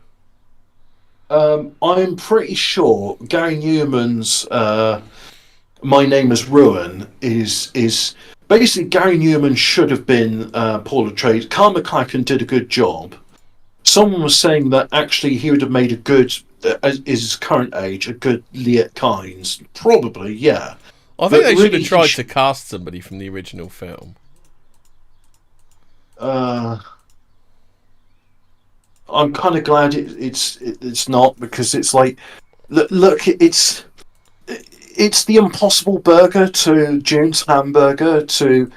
Okay, if the book is like a filet mignon, the film's a hamburger with psilocybin mushrooms in it, and then June is kind of just like Adderall and Impossible Burger meat. It's a fucking goblin in it. Gosh, it's hot. Oh. Anyway, I want to get through this. Yeah. The strange thing about the entire Gate story is consistent across the board. So a majority of those who partook in the programme strangely ended up here in 4chan, whenever the gate threads pop up, you're more than likely to see a post by some freaked out anon who fits the Are criteria. we going to just do gate this week, and we'll have a look at common purpose next week? Well, yeah, because I think it also ties into the Tavistock and UNESCO stuff, won't it? So, should we do like a two-parter where we kind of merge it all together then? Spoilers. We were talking about UNESCO in the show prep, and I said, "Well, look, this ties into Tavistock and this gate program stuff, so it'll be a good follow-on episode." So yes, Anon, they have hazy memories of pink liquids and Xena card tests. Have you ever done a Xena card test? I never did. Right, so what it is you've got some cards with some squiggles on them, like squares, crosses, like the start of triangles. Ghostbusters? Yeah, and then you look at the card, and then you say to the test subject, which card am I looking at? I've tried it with playing cards, but got nowhere. I think I've been pissing around when I was a kid or something with mates and stuff like that. I got less. You watched Starship Troopers, did you? And thought, oh yeah, let's try that. Yeah. I got less than 25%. Fucking hell, when I was a kid, it was way before Starship Troopers. Gosh. When we finished a hard day playing with a bicycle with a hoop and stick, we'd do some ESP experiments. Look, back when I was kids, they still had old money. Yeah. They're the 10p. They're the big 10p pieces that you could use as a weapon. Oh, old money, pound notes. I bet you remember pound notes. No, that was before my time. Right. I used to get my pocket money in pound notes. I do remember going to BHS for their breakfast. The 10p, the BHS breakfast, for those that don't know, was probably one of the best breakfasts you could get. So British Home Stores is kind of like Debenhams or something, but they'd have this canteen with a buffet of cooked English stuff. So to be fair, British Home Stores used to give Marks and Sparks a good run for their money. Until that fucking shifty twat bought it and just fucking scooped all the money out, hollowed it out, and fucked off. And stole the pension fund as well. So I love the BHS breakfast. Well done. Yeah. My mates and I, when we're in college, we go there, and then we'd have our breakfast, and I go into the smokers bit because they'd smoke a cigarette after eating their dinner, which I thought, no, breakfast in this case, dinner, breakfast. Look, it's a cooked breakfast is a dinner, and one of those days when for the day, doesn't it? You ain't eating a lot more, are you, if you've had a decent cooked breakfast? Well, I had this mate who's an absolute fat bastard, and he'd have the 12-piece all the time. And I once was starving, I had a 12-piece, and I was stuffed for the rest of the day. But there was one day I had a 10-piece, and I was just like, I'll have 5 bits of fried bread. How fat was he? Were all of the bog seats cracked in BHS? He was quite fat, yeah. Does he know about cars, does he? Is he fat? Do you remember that from Harry Enfield? Fat blokes know a lot about cars, don't they? But I remember once my 10-piece breakfast was, it was 5 bits of fried bread, 3 bits of black pudding, and 2 tomatoes. And I had that. And then my mates were looking at me, it's like, "You all right?" I was like, "Yeah." Your breakfast is a bit weird. It's like, yeah, I just having what I want today. Because normally you go, I'll have some bacon, have some eggs, have some beans, have tomatoes, bit of everything. Have a bit of everything. But the occasion is just like, so I can have if I want to, I can have 10 pieces of fried bread on my plate. 10 sausages, or 10 sausages, or 10 bits of bacon. It's like, if you want that, we'll put it on your plate and we'll ring it up at the till. So I'd have a pot of tea, 5 bits of fried bread, and God, after 5 bits of fried bread, I'm fucking stuffed. Yeah. Jeez. So, the gate program, British Home Stores, smoking. Oh, you could smoke in pubs. Fuck. I remember fag machines in nightclubs. They were the fucking days, mate. I remember fag packets when it wasn't snuff and gore pictures on them. Do you remember fag machines in nightclubs that used to give you a weird amount of... Was it 16s you used to get in them? You used to get a weird amount of fags in them. My mate used to smoke Royals because you go to the offie and they come in packs of 24 for some reason, and they'd be like the same price as Marlboros. So it's like, I'll have Royals because I get 4 extra cigarettes for the same price as Marlboros. And the really cheap ones, I think, was they Mayfairs or what was the ones? No, Sovereigns. That's what my mate used to smoke. He used to smoke Sovereigns, sort of nasty cigarettes. 16 for £2. See, Craig Wilson remembers. Oh, yeah. Yeah, it was about that Frith price. Wilson admitting to crimes there. We used to deface 2p coins by skidding them along the pavement. You obviously didn't know it was illegal. Oh, yeah, and of course the BHS afterwards it was just like, help yourself to the complimentary pick a mix. It's like, hey, you've got to pay for that stuff. It's like, yeah, no, we're good, thanks. Just like, I'd take out like a section of the strawberry licorice, so I quite like that one. But it's like, well, I have my breakfast, yeah, and I want some, Nibbles. Flying saucers, just something. But flying saucers had sherbet in them. They're a good palate cleanser. Yeah, I was going to say a sherbet to clear the palate. Yeah, after a 10-piece breakfast, they should have just been like complimentary, just like help yourself to some sweets. Well, they were, it appears, from what you're saying, I bet. They certainly were. That's nothing compared to what that fucking rubbing cunt Sir Philip Green did to the place, anyway. Exactly. Yeah, everyone's sticky fingered. Yeah, just degrees of it. Yeah, at least your degree didn't fucking shag people's futures up. Yeah, that's true. I was thinking about that shop the other day because, like, a few weeks ago, I parked up a lorry next to it, and I'm just like, I can't believe I'm in Oxford and I've parked a lorry here, and I'm talking with the traffic wardens. I'm actually having a laugh with the traffic warden, saying like, "Yeah, I got to deliver this pallet here. Is it all right?" It's like, "I'll go on then. I know it's you." Some of them are right, some of them are just knobby. Yeah, that's it. It's really just like, hey, look, I've got to deliver this pallet here. How long are you going to be? I was like, well, it depends. Do you know where this building is? It's like, hey, you just take as long as you need. I know you're not taking the piss. Yeah. And I thought that was a very pragmatic view. It's just like, yeah, you're doing your job, I'm doing mine. And all these buses that have to weave past my lorry, it's brilliant. Anyway, the gate program. Yeah. So Xena car test being left alone in rooms, the windows consistently covered to undergo hearing test. It's suspected that the kids were drugged by taking a Frith dentist. Wolf, you're talking about get hold of a 1980s Mayfair. Now, are you talking about a porn magazine, a mini, or a packet of fags? It could be anything. My ex-girlfriend's grandmother, she used to smoke Dunhills. I thought you were going to say she was in Mayfair. Ugh. And she knew what I was up to with her granddaughter, but she would quite happily like have conversations with me about the way things are and tell me about how wonderfully smart her daughter is. Yeah. And while she'd be like sharing, she's like, "Do you mind if I smoke?" I said, "No. Would you like one?" I was like, "Well, yes. Dunhill are quite nice, aren't they?" And I told her I used to smoke Camels, and so Dunhill had a really nicely designed packet, didn't they? Well, the Dunhill lighters are highly sought after items. They go for silly money these days. But even when they were being made, they were like £400. Fucking hell! And it's like, yeah, it's just like, well, okay, it's got a nice fit and finish, but it's just a lighter. It won't light your cigarettes any better than a 10p clipper.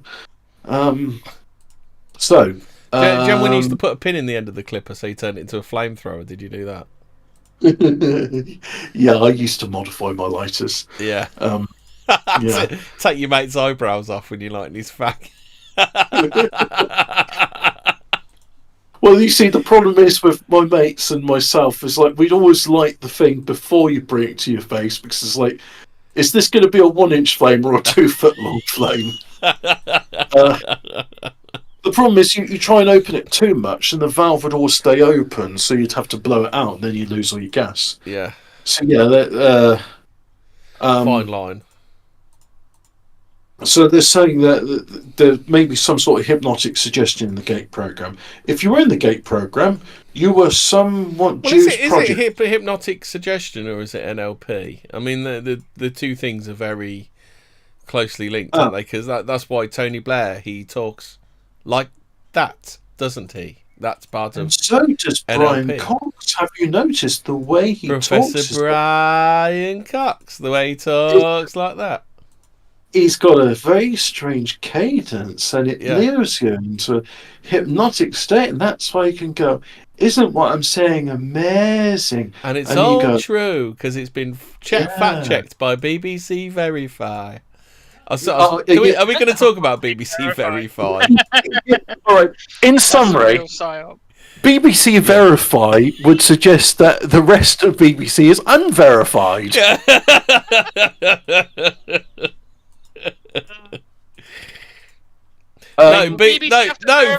BBC Verify. You misunderstand. The point of BBC Verify is where they pick targets to discredit. That's what BBC Verify is. So what's the difference between BBC Verify and BBC, the Workers' Voice? Yeah, actually, what's the difference between that and the normal BBC? But also, like the Workers' Voice, like I think in Russia they had this. This is where they defeat the right with facts and logic, i.e., lies and obfuscation. Hang on, there's a far more salient comparison. This is the Ministry of Truth. This is Ingsoc telling us what to believe. You've already seen, everyone's already seen it. Alphabet Cat's seen it. I've seen it. I was listening to the podcast of the Lotus Eaters earlier. Dave's seen it. It's absolutely what it is. Excuse me.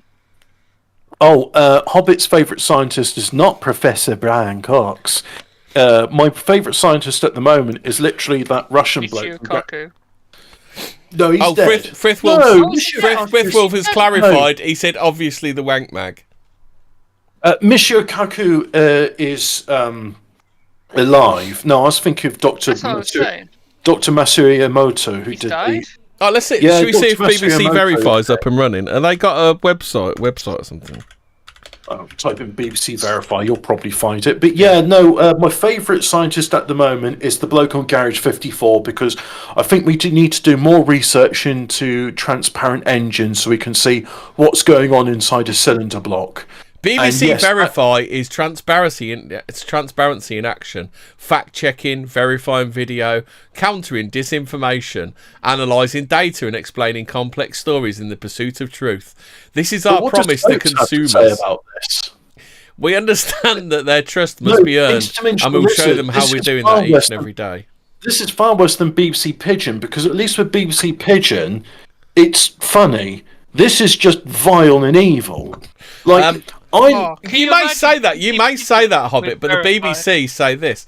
BBC News has unveiled BBC Verify, a new brand to address the growing threats of disinformation and build trust with audience by transparently showing the BBC how journalists know the information they are reporting.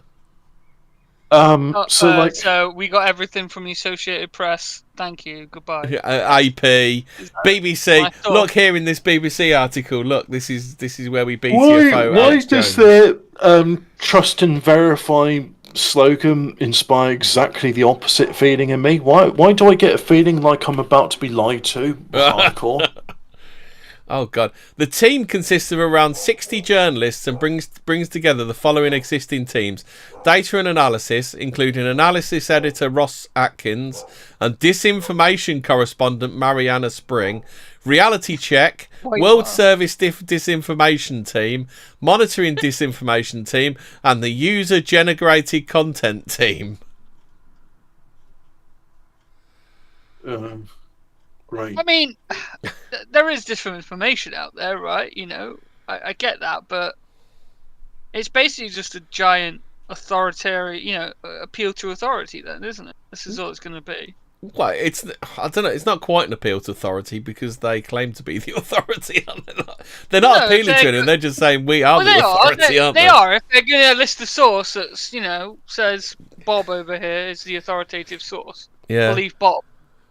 Right, how do we... Yeah, but that's the thing. It's like, he's got a PhD in fucking, MD and bloody whatever after his name, right? Like, that is the appeal to authority there. Like, Well, look what they did. Look what they did with Jimmy Savile. It's like you can't trust these fucking people. Well, yeah. Are they going to BBC verify Jimmy Savile then? Oh, No, they're just not going to talk about it, are they? That's they're gonna if it's inconvenient, they won't talk about it. BBC Snopes, you got it in one. Yeah, interdimensional it's lizard. absolutely BBC Snopes. BBC needs to verify Mariana Springs' academic credentials. Let's have a look. Going on in this thing, the elites need your consent in order to enslave you without incurring too much karmic damage on themselves from BBC direct verify immoral actions. Yeah. Reincarnation is real. The last time they murdered a known Christ soul, Christ himself, a surge of she was born on the 21st of February 1996. I've got shirts older than that girl. Jesus. 1996. I was playing Command and Conquer in 1996. She's 8 years fucking younger than me. Jesus Christ. What? 27? Frasier's age doxed. A surge of spiritually sprung forth so... Alright, she studied French and Russian at Pembroke College, Oxford. Matriculated in... What does matriculating mean, Hobbit? Matriculation. It's some sort of like, they did degrees and things. Okay. And wrote for and edited the student newspaper Cherwell, which is probably propaganda. She's just in training to be a journalist. Yeah. Spring won the Ronnie Pickering Prize. No, the Ronnie Payne Prize for outstanding. The Ronnie Pickering Prize. Do you know where I am? I'm Mariana Payne. I'm Mariana Spring. For foreign reporting in 2017, she spent a year abroad in Yaroslav. I don't know. Is she a Russian bot? No, Yaroslav. Is she a Russian? I'm getting a bit concerned. She might be a Russian bot. Contributed news articles to the Moscow Times, the Local, and Latan Libra. I don't know what that is. Wait. She contributed to the Russian Times. The Moscow Times. Wait, what? Yeah. Oh, that's how we know that everything in Russia's fake. Because she'll be going after. Well, obviously, she'll be going after Putin in a big way and keep dropping her Russian experience, won't she? Spring undertook work experience at The Guardian and the Private Eye. Oh God! After graduation, she applied to various journalism programs, including the BBC, but was not successful. Senior news reporter for The Guardian, Alexandra Toppin, suggested that Spring contact various BBC journalists that she admired. Emily Maitlis replied, fucking hell, Jesus Christ. Emily Maitlis replied to Spring and gave her an opportunity to work on Newsnight. By the end of 2018, Mariana had co-produced a video for Newsnight on protesters from across the French political spectrum joining the Yellow Vest protests. I'm sure that was fair and unbiased. Yeah, I'm pretty sure that... Oh, wait, we didn't hear anything about the Yellow Vest protests. So... Exactly, what? So, what video? What video did she do? Oh, yeah, exactly. There was she was very dismissive about the freedom protest, saying, oh, yeah, there's a few hundred people, and it's literally like London was jam-packed with millions of protesters saying no lockdown. Was that her? No, yeah, that was her. So yeah, nothing to see her. She the female version. Nothing to see her guy. So she's done. Yeah. That's it. What else is? So 2020, she was appointed the BBC's first specialist disinformation and social media reporter, which followed establishment of similar roles. Doesn't inspire me with confidence for some reason. I mean, just all at the same time. Just all at the same time. CNN, NBC, and the BBC, they all decided to have a specialist disinformation media reporter. Maybe I am just a horrible misogynist, but like this woman doesn't inspire confidence in me. Yeah. She does not inspire joy. So she's been nominated. She's credentialed. She's won journalism awards. I've got credentials, I have. I'm credentialed. So she's done episodes for Panorama, not Paranorma, but not Paranormies. If she'd Paranoia done was a good Paranormal, song by it'd be Noise. Is everybody a tranny? Is everybody a tranny? Is everybody a tranny? And is everybody a tranny? Oh, no, I wait. know why the YouTube algorithms recommend me all these building things, because I watch new build hate, where it's like, have you seen the shocking state of the new builds? It's like, that's just it's disinformation. leaking, cracking and stuff. These are all done to the highest standards. BBC Verify will tell me about how basically, I think great. she probably got trolled when she was at university because she really fucking hates trolls. Vaccines, the disinformation. So she done Panorama episodes. Vaccines, the disinformation war. Online abuse, why do you hate me? A social media murder, Ollie's story. Disaster deniers, hunting the trolls. And then for radio, probably Radio 4.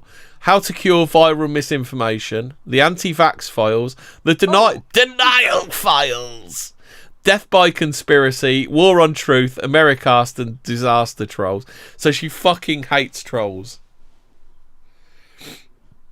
Hey, 4chan. Yeah, 4chan. Oh, yeah. Get 4chan assemble. Let me just see if there's BBC Verify. BBC Verify. Verify? Let's see if I can find this on the Twitter. How do I? Oh yes, somebody's picked it up. Yeah, they're doing. It's the 1984 movie with John Hurt. Hard at work at BBC Verify with memory holding stuff. I can see that one. The BBC verifies an exceptionally dangerous move. The BBC seeks to be the voice of truth and will suppress all questioning of the official narrative. Again, we say the only way to stop this is by everyone stopping paying their licence fees. Again, I think this actually does tie quite in with gate programs. Look, there are people with I'm sorry. Peter Whittle? You see Peter Whittle? He said, "Hi Mariana, as the BBC's disinformation correspondent, could you and BBC Verify check Ed Davies' assertion that some women quite clearly have penises? Thanks." BBC Verify, that awkward moment when the BBC reports the demolition of World Trade Center 7, 26 minutes before it actually happens. Hey, I saw that live. That was fucking bizarre, man. I saw that live. Yeah, I saw that thing that, the bit where it's like it just goes off and it's like, oh, sorry, nothing to see here. It's still up behind her. I saw that when I was a kid. Like, yeah, fucking, Yeah, my mum said the noggin jogging when YouTube rolled around and that fucking video was on the homepage of YouTube. It's like, hey, yes. Oh shit! They've got her already. Hold on, what's this tweet here? It says, "Meet Mariana Spring, the BBC specialist disinformation reporter who is spearheading the outlet's new fact-checking department, dubbed BBC Verify. Some interesting facts. Former Guardian employee, Bill Gates funded. I can't comply with that. Falsely claimed Andrew Bridgen compared vaccines to the Holocaust. Misrepresented online abuse against their supposedly tripling on Twitter since Musk's takeover. The abuse was higher prior to Musk. Accused Novak Djokovic of fueling anti-vax conspiracies by voicing his disapproval of jab mandates. Djokovic never told anyone not to get jabbed. She's guilty of the same thing she purports to want to fix and suffers severely from selection bias, as one would guess from her work history.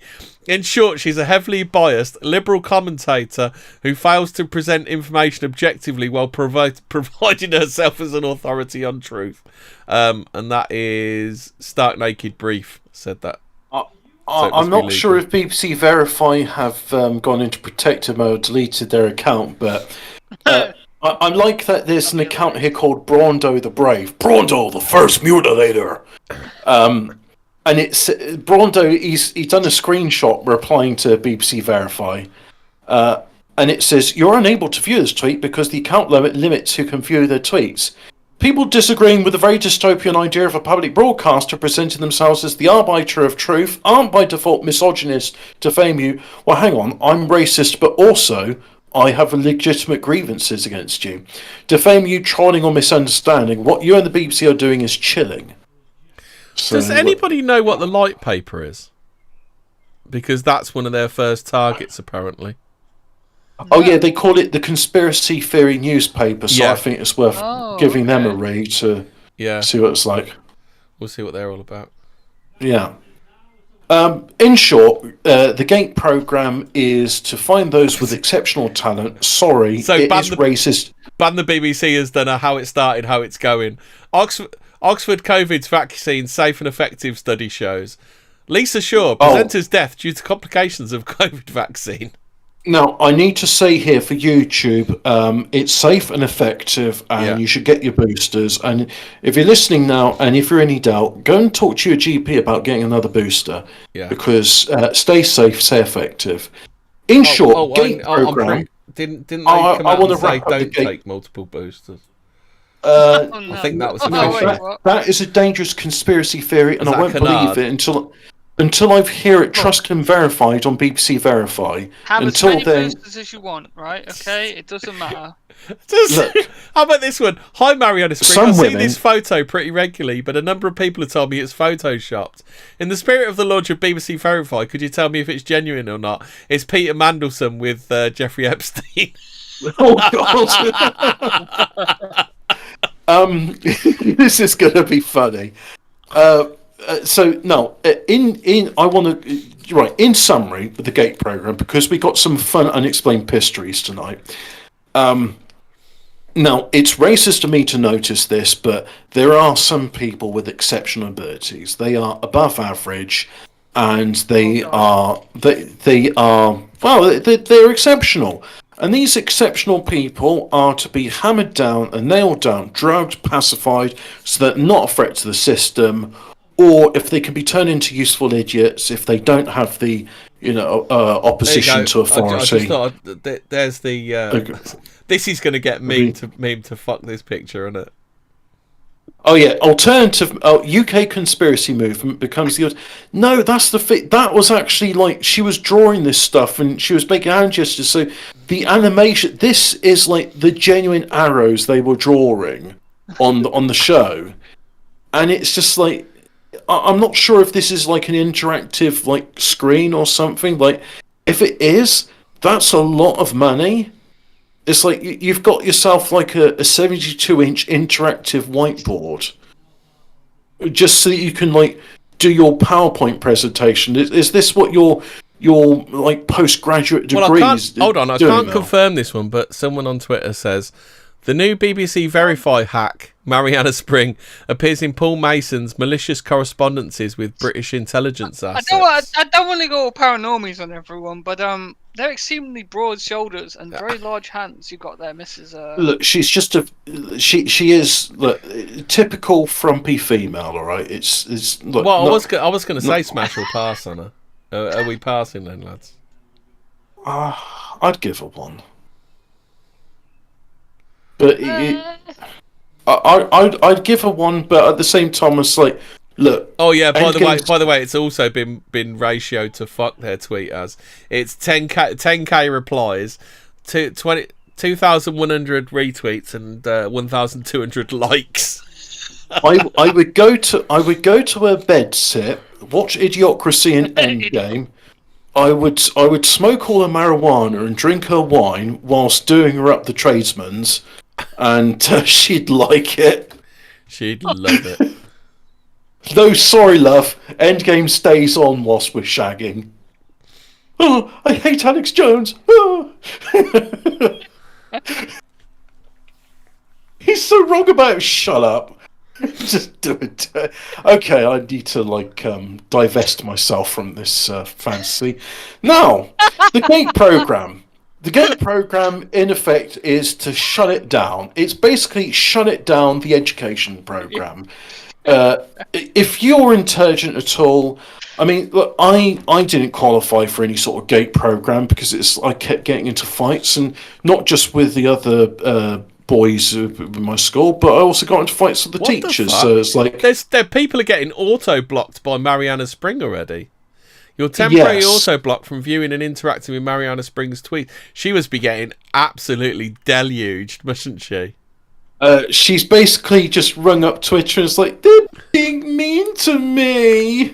They're cyberbullying me. All I want to do is say they're wrong and idiots on the internet. Can you get rid of the trolls, please? So anyway, we've got another 16 minutes to go. Oh, I'm not blocked. I'm not blocked by her. Give it time. Okay. So I'll work on this. Can we talk about now? Unexplained Histories today is coming from a different source. It's coming from the Fortean Words Telegram channel, which is t.me/Fortean Words, and we got some interesting articles in here. There's a video.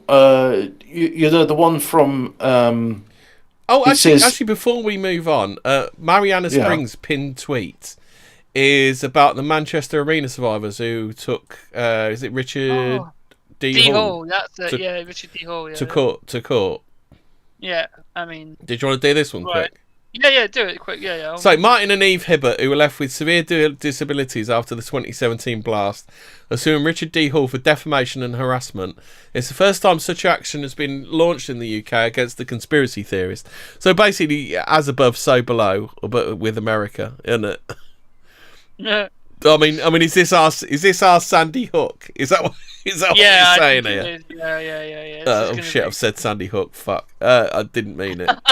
Didn't mean it. Apologise. Hail Mary.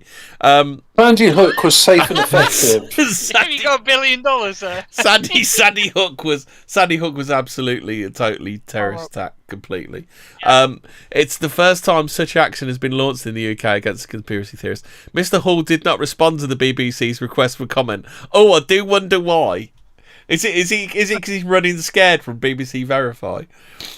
Martin Hibbert was paralysed from the waist down, and his daughter Eve left severely disabled by the Manchester Arena blast, which killed 22 people in 2017. Oh, do you want to remind everybody of the song that Ariana Grande did in honour of these people? Yeah, so that little girl that got brutally murdered in the UK equivalent of Sandy Hook. Eve anyway, was left severely disabled, not dead. I'm trying to remember her name. It was one Ariana Grande, isn't it? No, but anyway, the song she did was Dick Bicycle, Wrist Icicle, talking about when you've been wanking off so many boys, you've got a trail of cum on your wrist and it looks like an icicle. And Dick Bicycle because she's the village bike. So, this little... So this 8-year-old girl... That's what she sung for the kids, Fraser. I didn't know that. What the... Can I read you out the lyrics to Dick Bicycle by Ariana Grande? Ariana. So this little 8-year-old girl. Can BBC verify this? Because I don't believe you, Hubbard. No. So anyway, this little 8-year-old girl. Hold on a minute. This concert. Mr. Hall, who hasn't spoken to the BBC, Mr. Hall admitted to the BBC that he spied on Miss Hibbert from a vehicle parked outside her home. Oh, the song is called Side to Side. So here you go. No, they're not. He's not being sued for lies at all. He's also described in his tactics in a book he sells and has promoted theories online that several other UK terror attacks were staged. Now, the family is seeking an injunction to restrain Mr. Hall from making similar allegations in future and damages for some of the harm he has caused them. Let's see. I'll just go Dick. Bicycle? Oh, here we go. So they're suing him for his book. Refrain. Here we go. Refrain. This new style with a fresh type of flow. Wrist icicle, ride Dick Bicycle. Come true, yo. Get you this type of blow. If you want a menage, I got a tricycle. All these bitches flows is my mini-me. Body smoking, so they call me Young Nicky Chimney. Rappers in the feelings, cause they feeding me. I give 0 fucks and I got 0 chill in me. Kissing me, cop to the blue box, they say Tiffany. Curry with the shot, just tell them to call me Stephanie. Gun pop and I make my gum pop, so like gums of your mouth. I'm the queen of rap, young Ariana Run Pop. So yeah, this little 8-year-old girl was at a concert. Well, in her memory, we're going to sing Side to Side. So that was sung at her funeral. Yeah, bless her. These friends keep talking way too much, saying I should give them up because I hear them no, because I Dick Bicycle, ride bicycle. yeah. Very, that's right up there with sandals in the wind and sandals in the bin. Can we do the Dick Bicycle? Not Dick Bicycle. The safe and effective news in the Fortean word stuff. Yeah. So there is a video there you can watch, which is from the Arkansas Government of Health and Safety. and it's about a melanated individual talking about... So let's just... Hold on, can I just skip to the end of this? Following the BBC's investigation, Mr. Hall's YouTube channel with over 80,000 followers was removed, and his market stall closed. However, his books and DVDs featuring false claims about terror attacks are still for sale on his website, along with videos about the Manchester Arena attack. I haven't watched Rich D. Hall in a long time. Yeah. You know, having an opinion is illegal now. Yes, it is. Well, if it's not state-sanctioned opinions, then It certainly. seems like, isn't it? I mean, So- so they're literally suing him over his books, then, not actually like suing him over the I think- harassment. I think because he said in his book that he's followed them around. I suppose Yeah. they're rolling Hobbit like sang Moon they're Man at turning a George they're Floyd rolling memorial. they're rolling that into like a harassment and getting him to leave him alone type of thing, aren't they?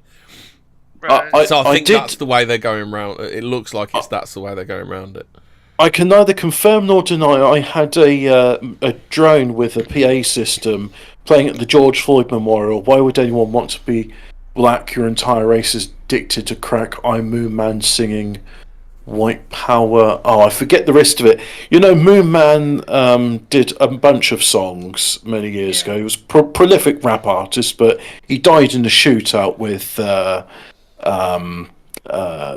what's his name? The KKK Grand Wizard. So on the good news, Manchester's Mayor Andy Burnham David Duke, that's it. has met Mr. Hibbert to discuss campaigning for a new law that could better protect survivors of tragedies from harassment and conspiracy theories.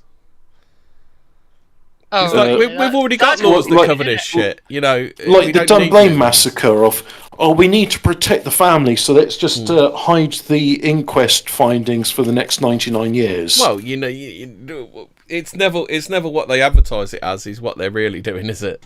No. The interesting thing about the Dunblane massacre, apart from a whole bunch of other things, was the guy who did it, whose name I can't forget, he was close friends with Jimmy Savile and procuring children for Jimmy Savile, but we don't talk about that. And how... No, never happened.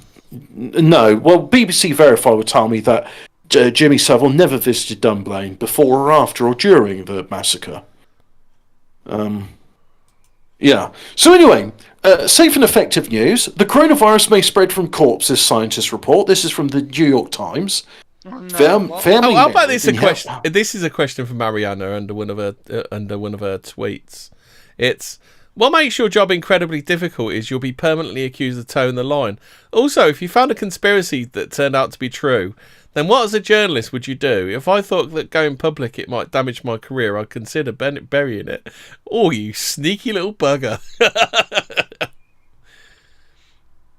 She said that, or did... No, this guy asked her the question, but he's obviously phrased it in such a way that he appears like he's on her side, and but obviously she never answered that one. Oh, of course not. Yeah. Yes, the coronavirus may spread from corpses, scientists report. Totally silence. And this is an article by Apuvra Mandavril. So Apuvra, I think, is the female Pujita. Do you want some she of is the... a Pujita. I'll tell you what you should do, Abit. Do you want to go through some of the Twitter highlights from under the BBC? I want to do safe and effective news. Oh, go on. Well, Safe and effective use won't take me too long to do. So, Apuvra Amanda Frivolli said that the coronavirus may spread from corpses, and that was published on December the 15th, 2022. COVID kills one person every 4 minutes as vaccine rates fall. So remember, they're safe and effective. This is by Michelle Faye Cortez. And that was on the 23rd of May 2023, year of our Lord 2023. After more than 3 years, the global COVID emergency is officially over, yet it's still killing at least one person every 4 minutes and questions. So there's that. Some bloke called Steve Kirsch, he just said, I just heard from a reliable source that 98% of SIDS, you've heard of SIDS, sudden infant death syndrome? They happen within 10 days of vaccination. It's a good thing we don't make this public health data public, isn't it? Otherwise we'd learn the truth. Coincidentally, in Japan, they pushed the vax schedule back by 2 years and SIDS disappeared. Now, I heard rather unkind stories that SIDS was just women with, is it postpartum depression strangling their infants? But wouldn't it, like, if they're smothering them under a pillow or strangling them, wouldn't it be, like, apparent? Like, can't coroners tell if, like, someone's been asphyxiated, even if it's an infant? Yeah, they can. Well, they can tell that they can determine like the type of asphyxiation, can't they, and things like that. So it turns out when you're giving an infant a lot of poison, they can sometimes die from the poisoning. Yeah. But I'm hoping BBC Verify will tell me how much poison is okay to inject into a child. Speaking of that, someone put, "Hi, my name is Mariana, and I'm a journalist," with a picture of Ralph Wiggum. Yeah. She's just getting fucking ruined in these comments. So I'm done with safe and effective news. Remember, it is both safe. How about it's both safe and effective. Fraser and Hobbit, get stuck into these Twitter replies, and we'll do the funniest ones for a couple of minutes. All right, where are we? Give us the link, and I'll look at it. It's in there. It's the Mariana Spring one. Second one up. Oh yeah. Let's have a look at this then. Everything from welcome to BBC social media. Yes, Mariana Spring. Brilliant news! Huge congratulations! Very exciting. That's by Duncan Jenner. You've seen this meme? If you don't stop lying, you'll grow up to be a BBC reporter. What's this? This is by Max Blumenthal. Hey Mariana, did you ever attend this meeting proposed by a UK intelligence contractor that was aimed at cooking up smears of the grey zone? Why did such a spook propose to you as a specialist in taking down the indie outlet like ours? And what exactly is your relationship with UK Intel? And it says, AK, read draft letter to Paul Mason. Yes, that's better. I've noticed they like to fret and libel. Do you want to send and CC me? I think most of the contacts are people you know better. I'd only suggest BBC's Mariana Spring, Nick Waters from Bellingcat, maybe Martin Bright. I don't know him, but I've heard he's heading up a group looking at the legal side of this sort of thing. Paul Hilton might have other suggestions, so I don't know these names. I trust the BBC to tell the truth, like I trust Prince Andrew with a bedroom full of naked 14-year-old girls. Fucking hell. That was by Manny Quinn. So yeah. God, there's a lot of bum lickers in here. Oh yeah, lickspittle propagandists masquerading as journalists. Lickspittle is one of those often underused phrases, and it is disappointing. That's what they are, aren't they? Oh yeah, this is another thing. Have you actually again watch Carl of Swindon's video on it? Sargon of Akkad. He showed like the actual Mariana Spring introducing BBC Verify, and one of the things she says in this, which Thinking Slow's responded of, it says, so you actually advertise the fact you set up multiple fake accounts on social media in order to protect us from misinformation. Do you see a problem there? So yeah, she was saying, I go and infiltrate these online communities to better understand them, posing as them. So she's literally being a glow-in-the-dark. I doubt she'll be going on can you imagine if she was going on 4chan? Yeah, because you know they're going to go undercover. 37 fuck, you can see titties. The BBC, a government propaganda machine, wants to convince us that what it says is true. Good luck with that. How about this one? I love that you're reading these comments, Mariana. You weasel.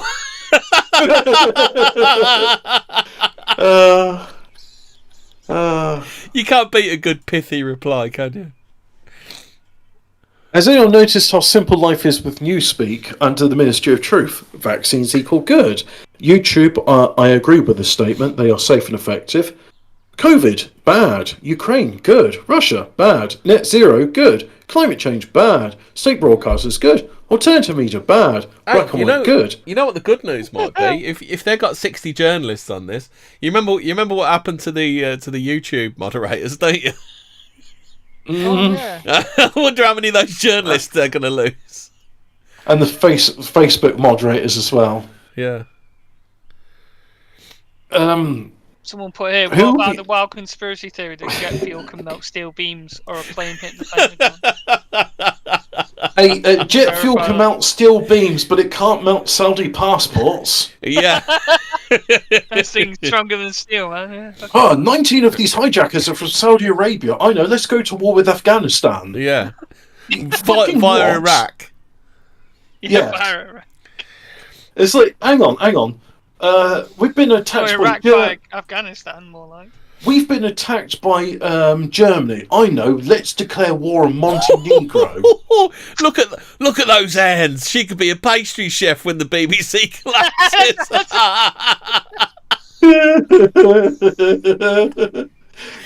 Fripple says, "Can we just talk about her tits?" Well, what's there to say? I mean, there's two aspirin on an ironing board. Yeah. His analysis of 7/7 Manchester.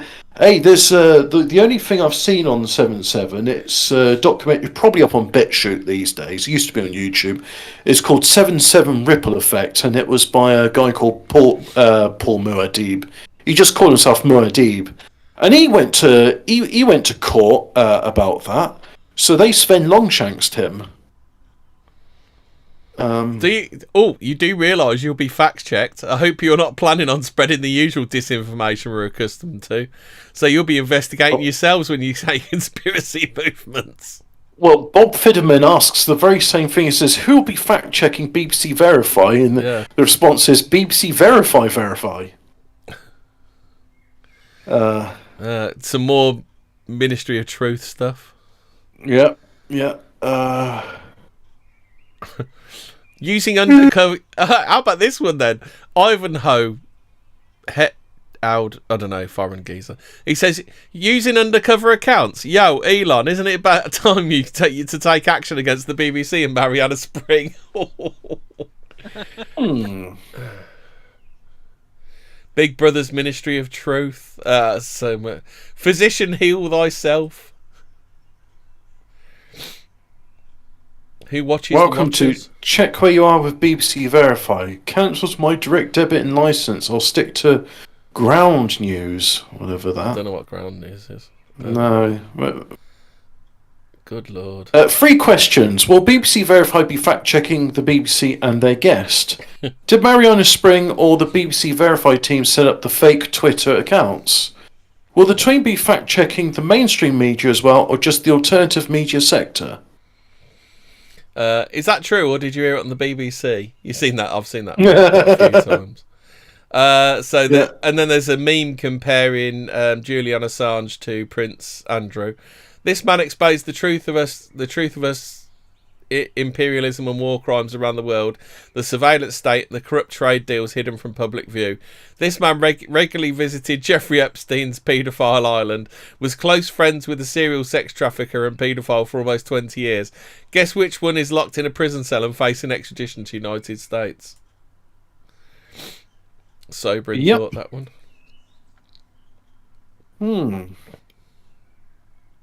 Seems to be quite a few videos these days showing the 9/11 attacks. But replied.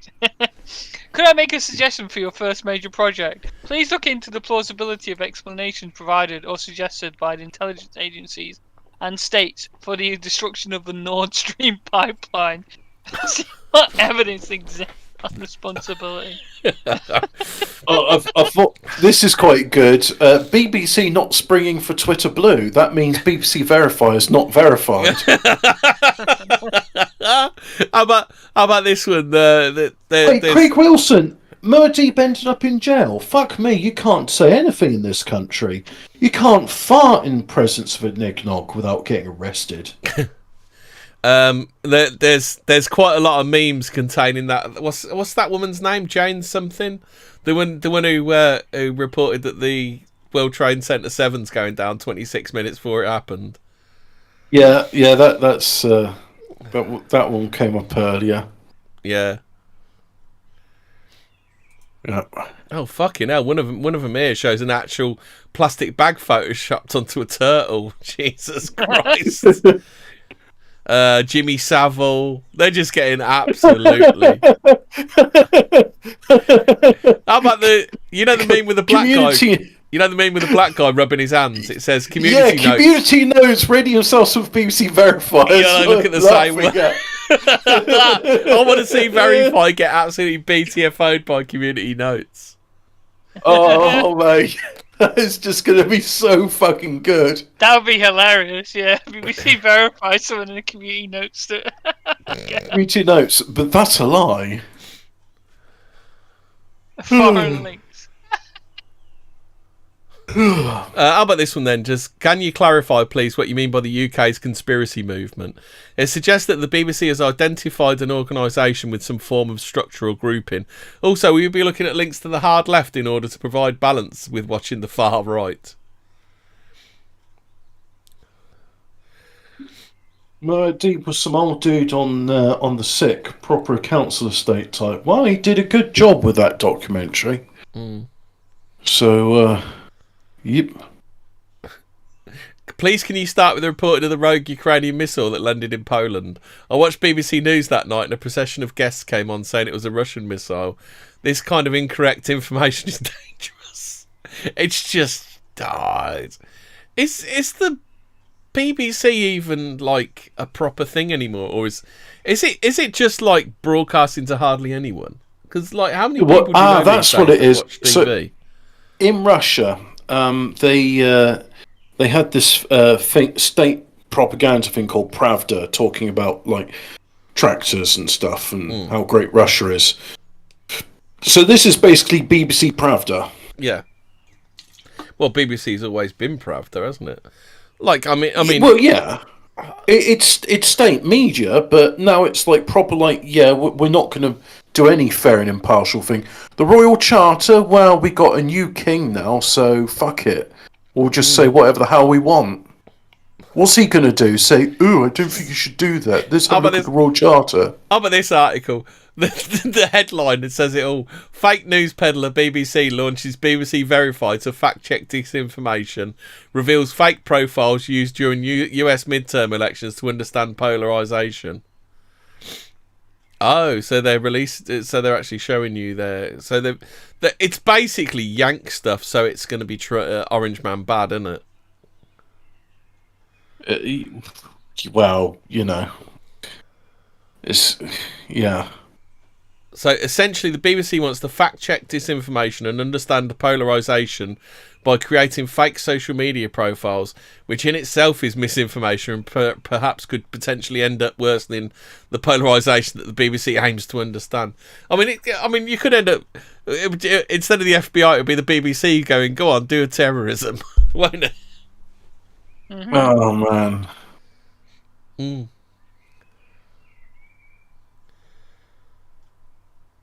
Oh dear. There's a whole bit on here about. But yeah, so they've been up to some pretty naughty stuff on that BBC. But this kind of bleeds into the Gate stuff, doesn't it? Like they go from Gate to become BBC. It's basically the state loves the status quo. It doesn't want to change things except for its own demonic purposes. So anybody that could say, I think there's a nice way to this, I would like a bit more freedom. I don't think they want the status quo, they just want current thing, don't they? Like that is, to them, current thing is the status quo, isn't it? The status quo isn't the constant revolution is the status quo. That's they want it to be a state of perpetual revolution, so that there's no there's no rest. Yeah.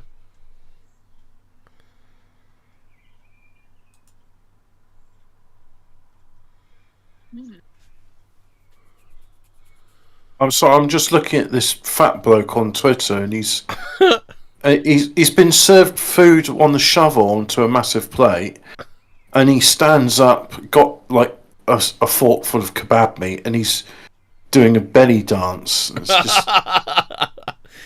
So Dr. De Quincey says on Twitter, he says, "I've just watched UK column news. Maybe I don't know. UK column sounds like they're getting quite a hefty advertising in there. I think I might have a look, see what they're all about." UK column. I'm surprised they haven't been arrested. There was a thing.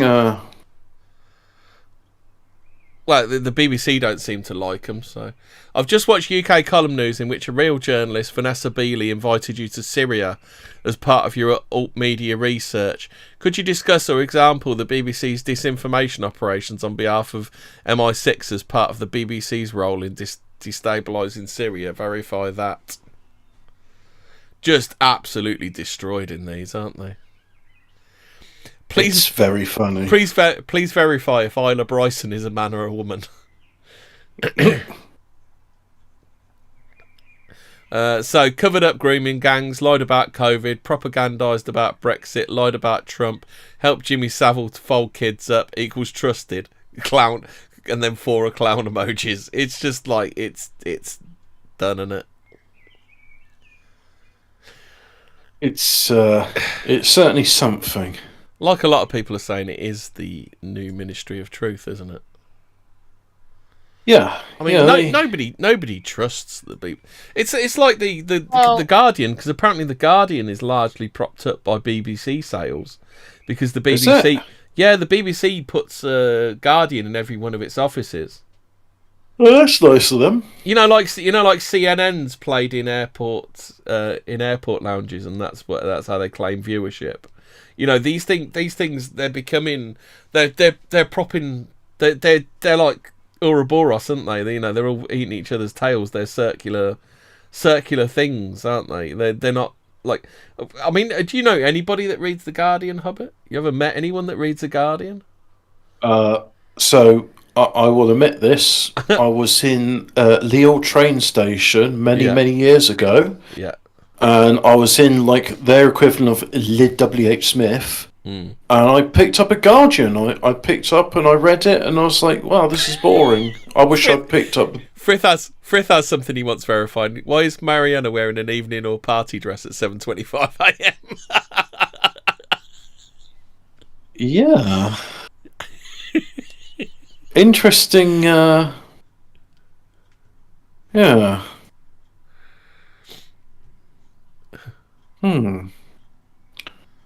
Oh no! Why are they exhuming nuns? What is it with this? Like, I don't understand what it is about Spaniards, but you got to stop exhuming nuns and priests. Oh God! R.I.P. Tina Turner. She digested. You know that, Hobbit. Yeah. But rest in peace, Rob. But Shayla Mosh Shogabumamamu says, as white fans mourn the loss of Tina Turner, black fans need to remind them she died without receiving reparations. I think her career earnings are like that'd be a drop in the bucket to her. I should think the girls. I think she's fucking way more wealthy than 1.2 million.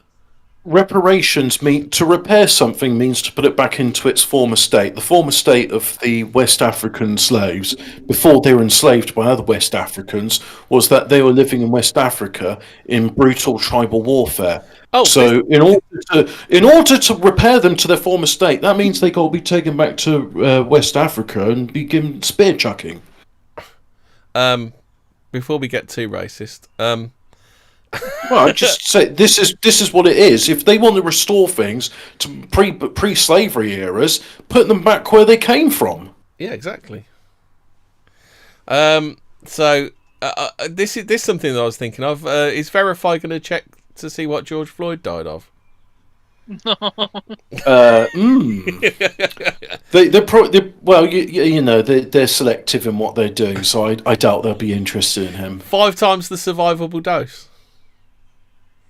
Well, BBC Verify haven't said anything about that, so he was definitely murdered. Yes, he was murdered by George Floyd. Right, so I think we're done. Yes. Are we done? Yeah, we're done. Over? UK column are excellent. I'd like to thank BBC Verify because I'm going to try out UK column because they're getting a good big up. So who are they attacking? Who are they going after again? The light papers or something? Is it? I need to look at that. I think the light paper is the conspiracy paper they're going after, and is that a British or American? Well, I'll find out. Why are they going after them? What exactly they've done? To upset the status quo. It seems after I read that other article, it seems that a lot of the stuff they're going after. Here we go. I'm guessing it's COVID stuff, right? I found it. It's called the light. So it's the lightpaper.co.uk. So it's British then. So what is the light for? So this is the conspiracy paper. To anyone not under the spell of the world's regimes and the billionaire NGOs directing their policies, it is quite clear the press and media are not doing their job. Maybe I can see why the BBC are a little bit upset. In fact, not only are they failing to hold governments, corporations and individuals to account by exposing their corruptions, lies and crimes, they are actively involved in helping the fraud and operations being perpetrated against the unsuspecting general public. The Light is a new monthly publication which will put that right. We will report the news from the UK and the rest of the world that is either being unreported, propaganda by omission, or being told from the point of view who's it's reporting on, thus making the majority of their output meaningless press releases for those committing crimes against the people on a daily basis. We launched our first issue in the weekend in the 27th of September 2020. Interesting. So yeah. Yeah, it definitely seems like you're. I can see why they pissed the BBC off. Aye. Right, for one. I might have to look at that then. Have a read.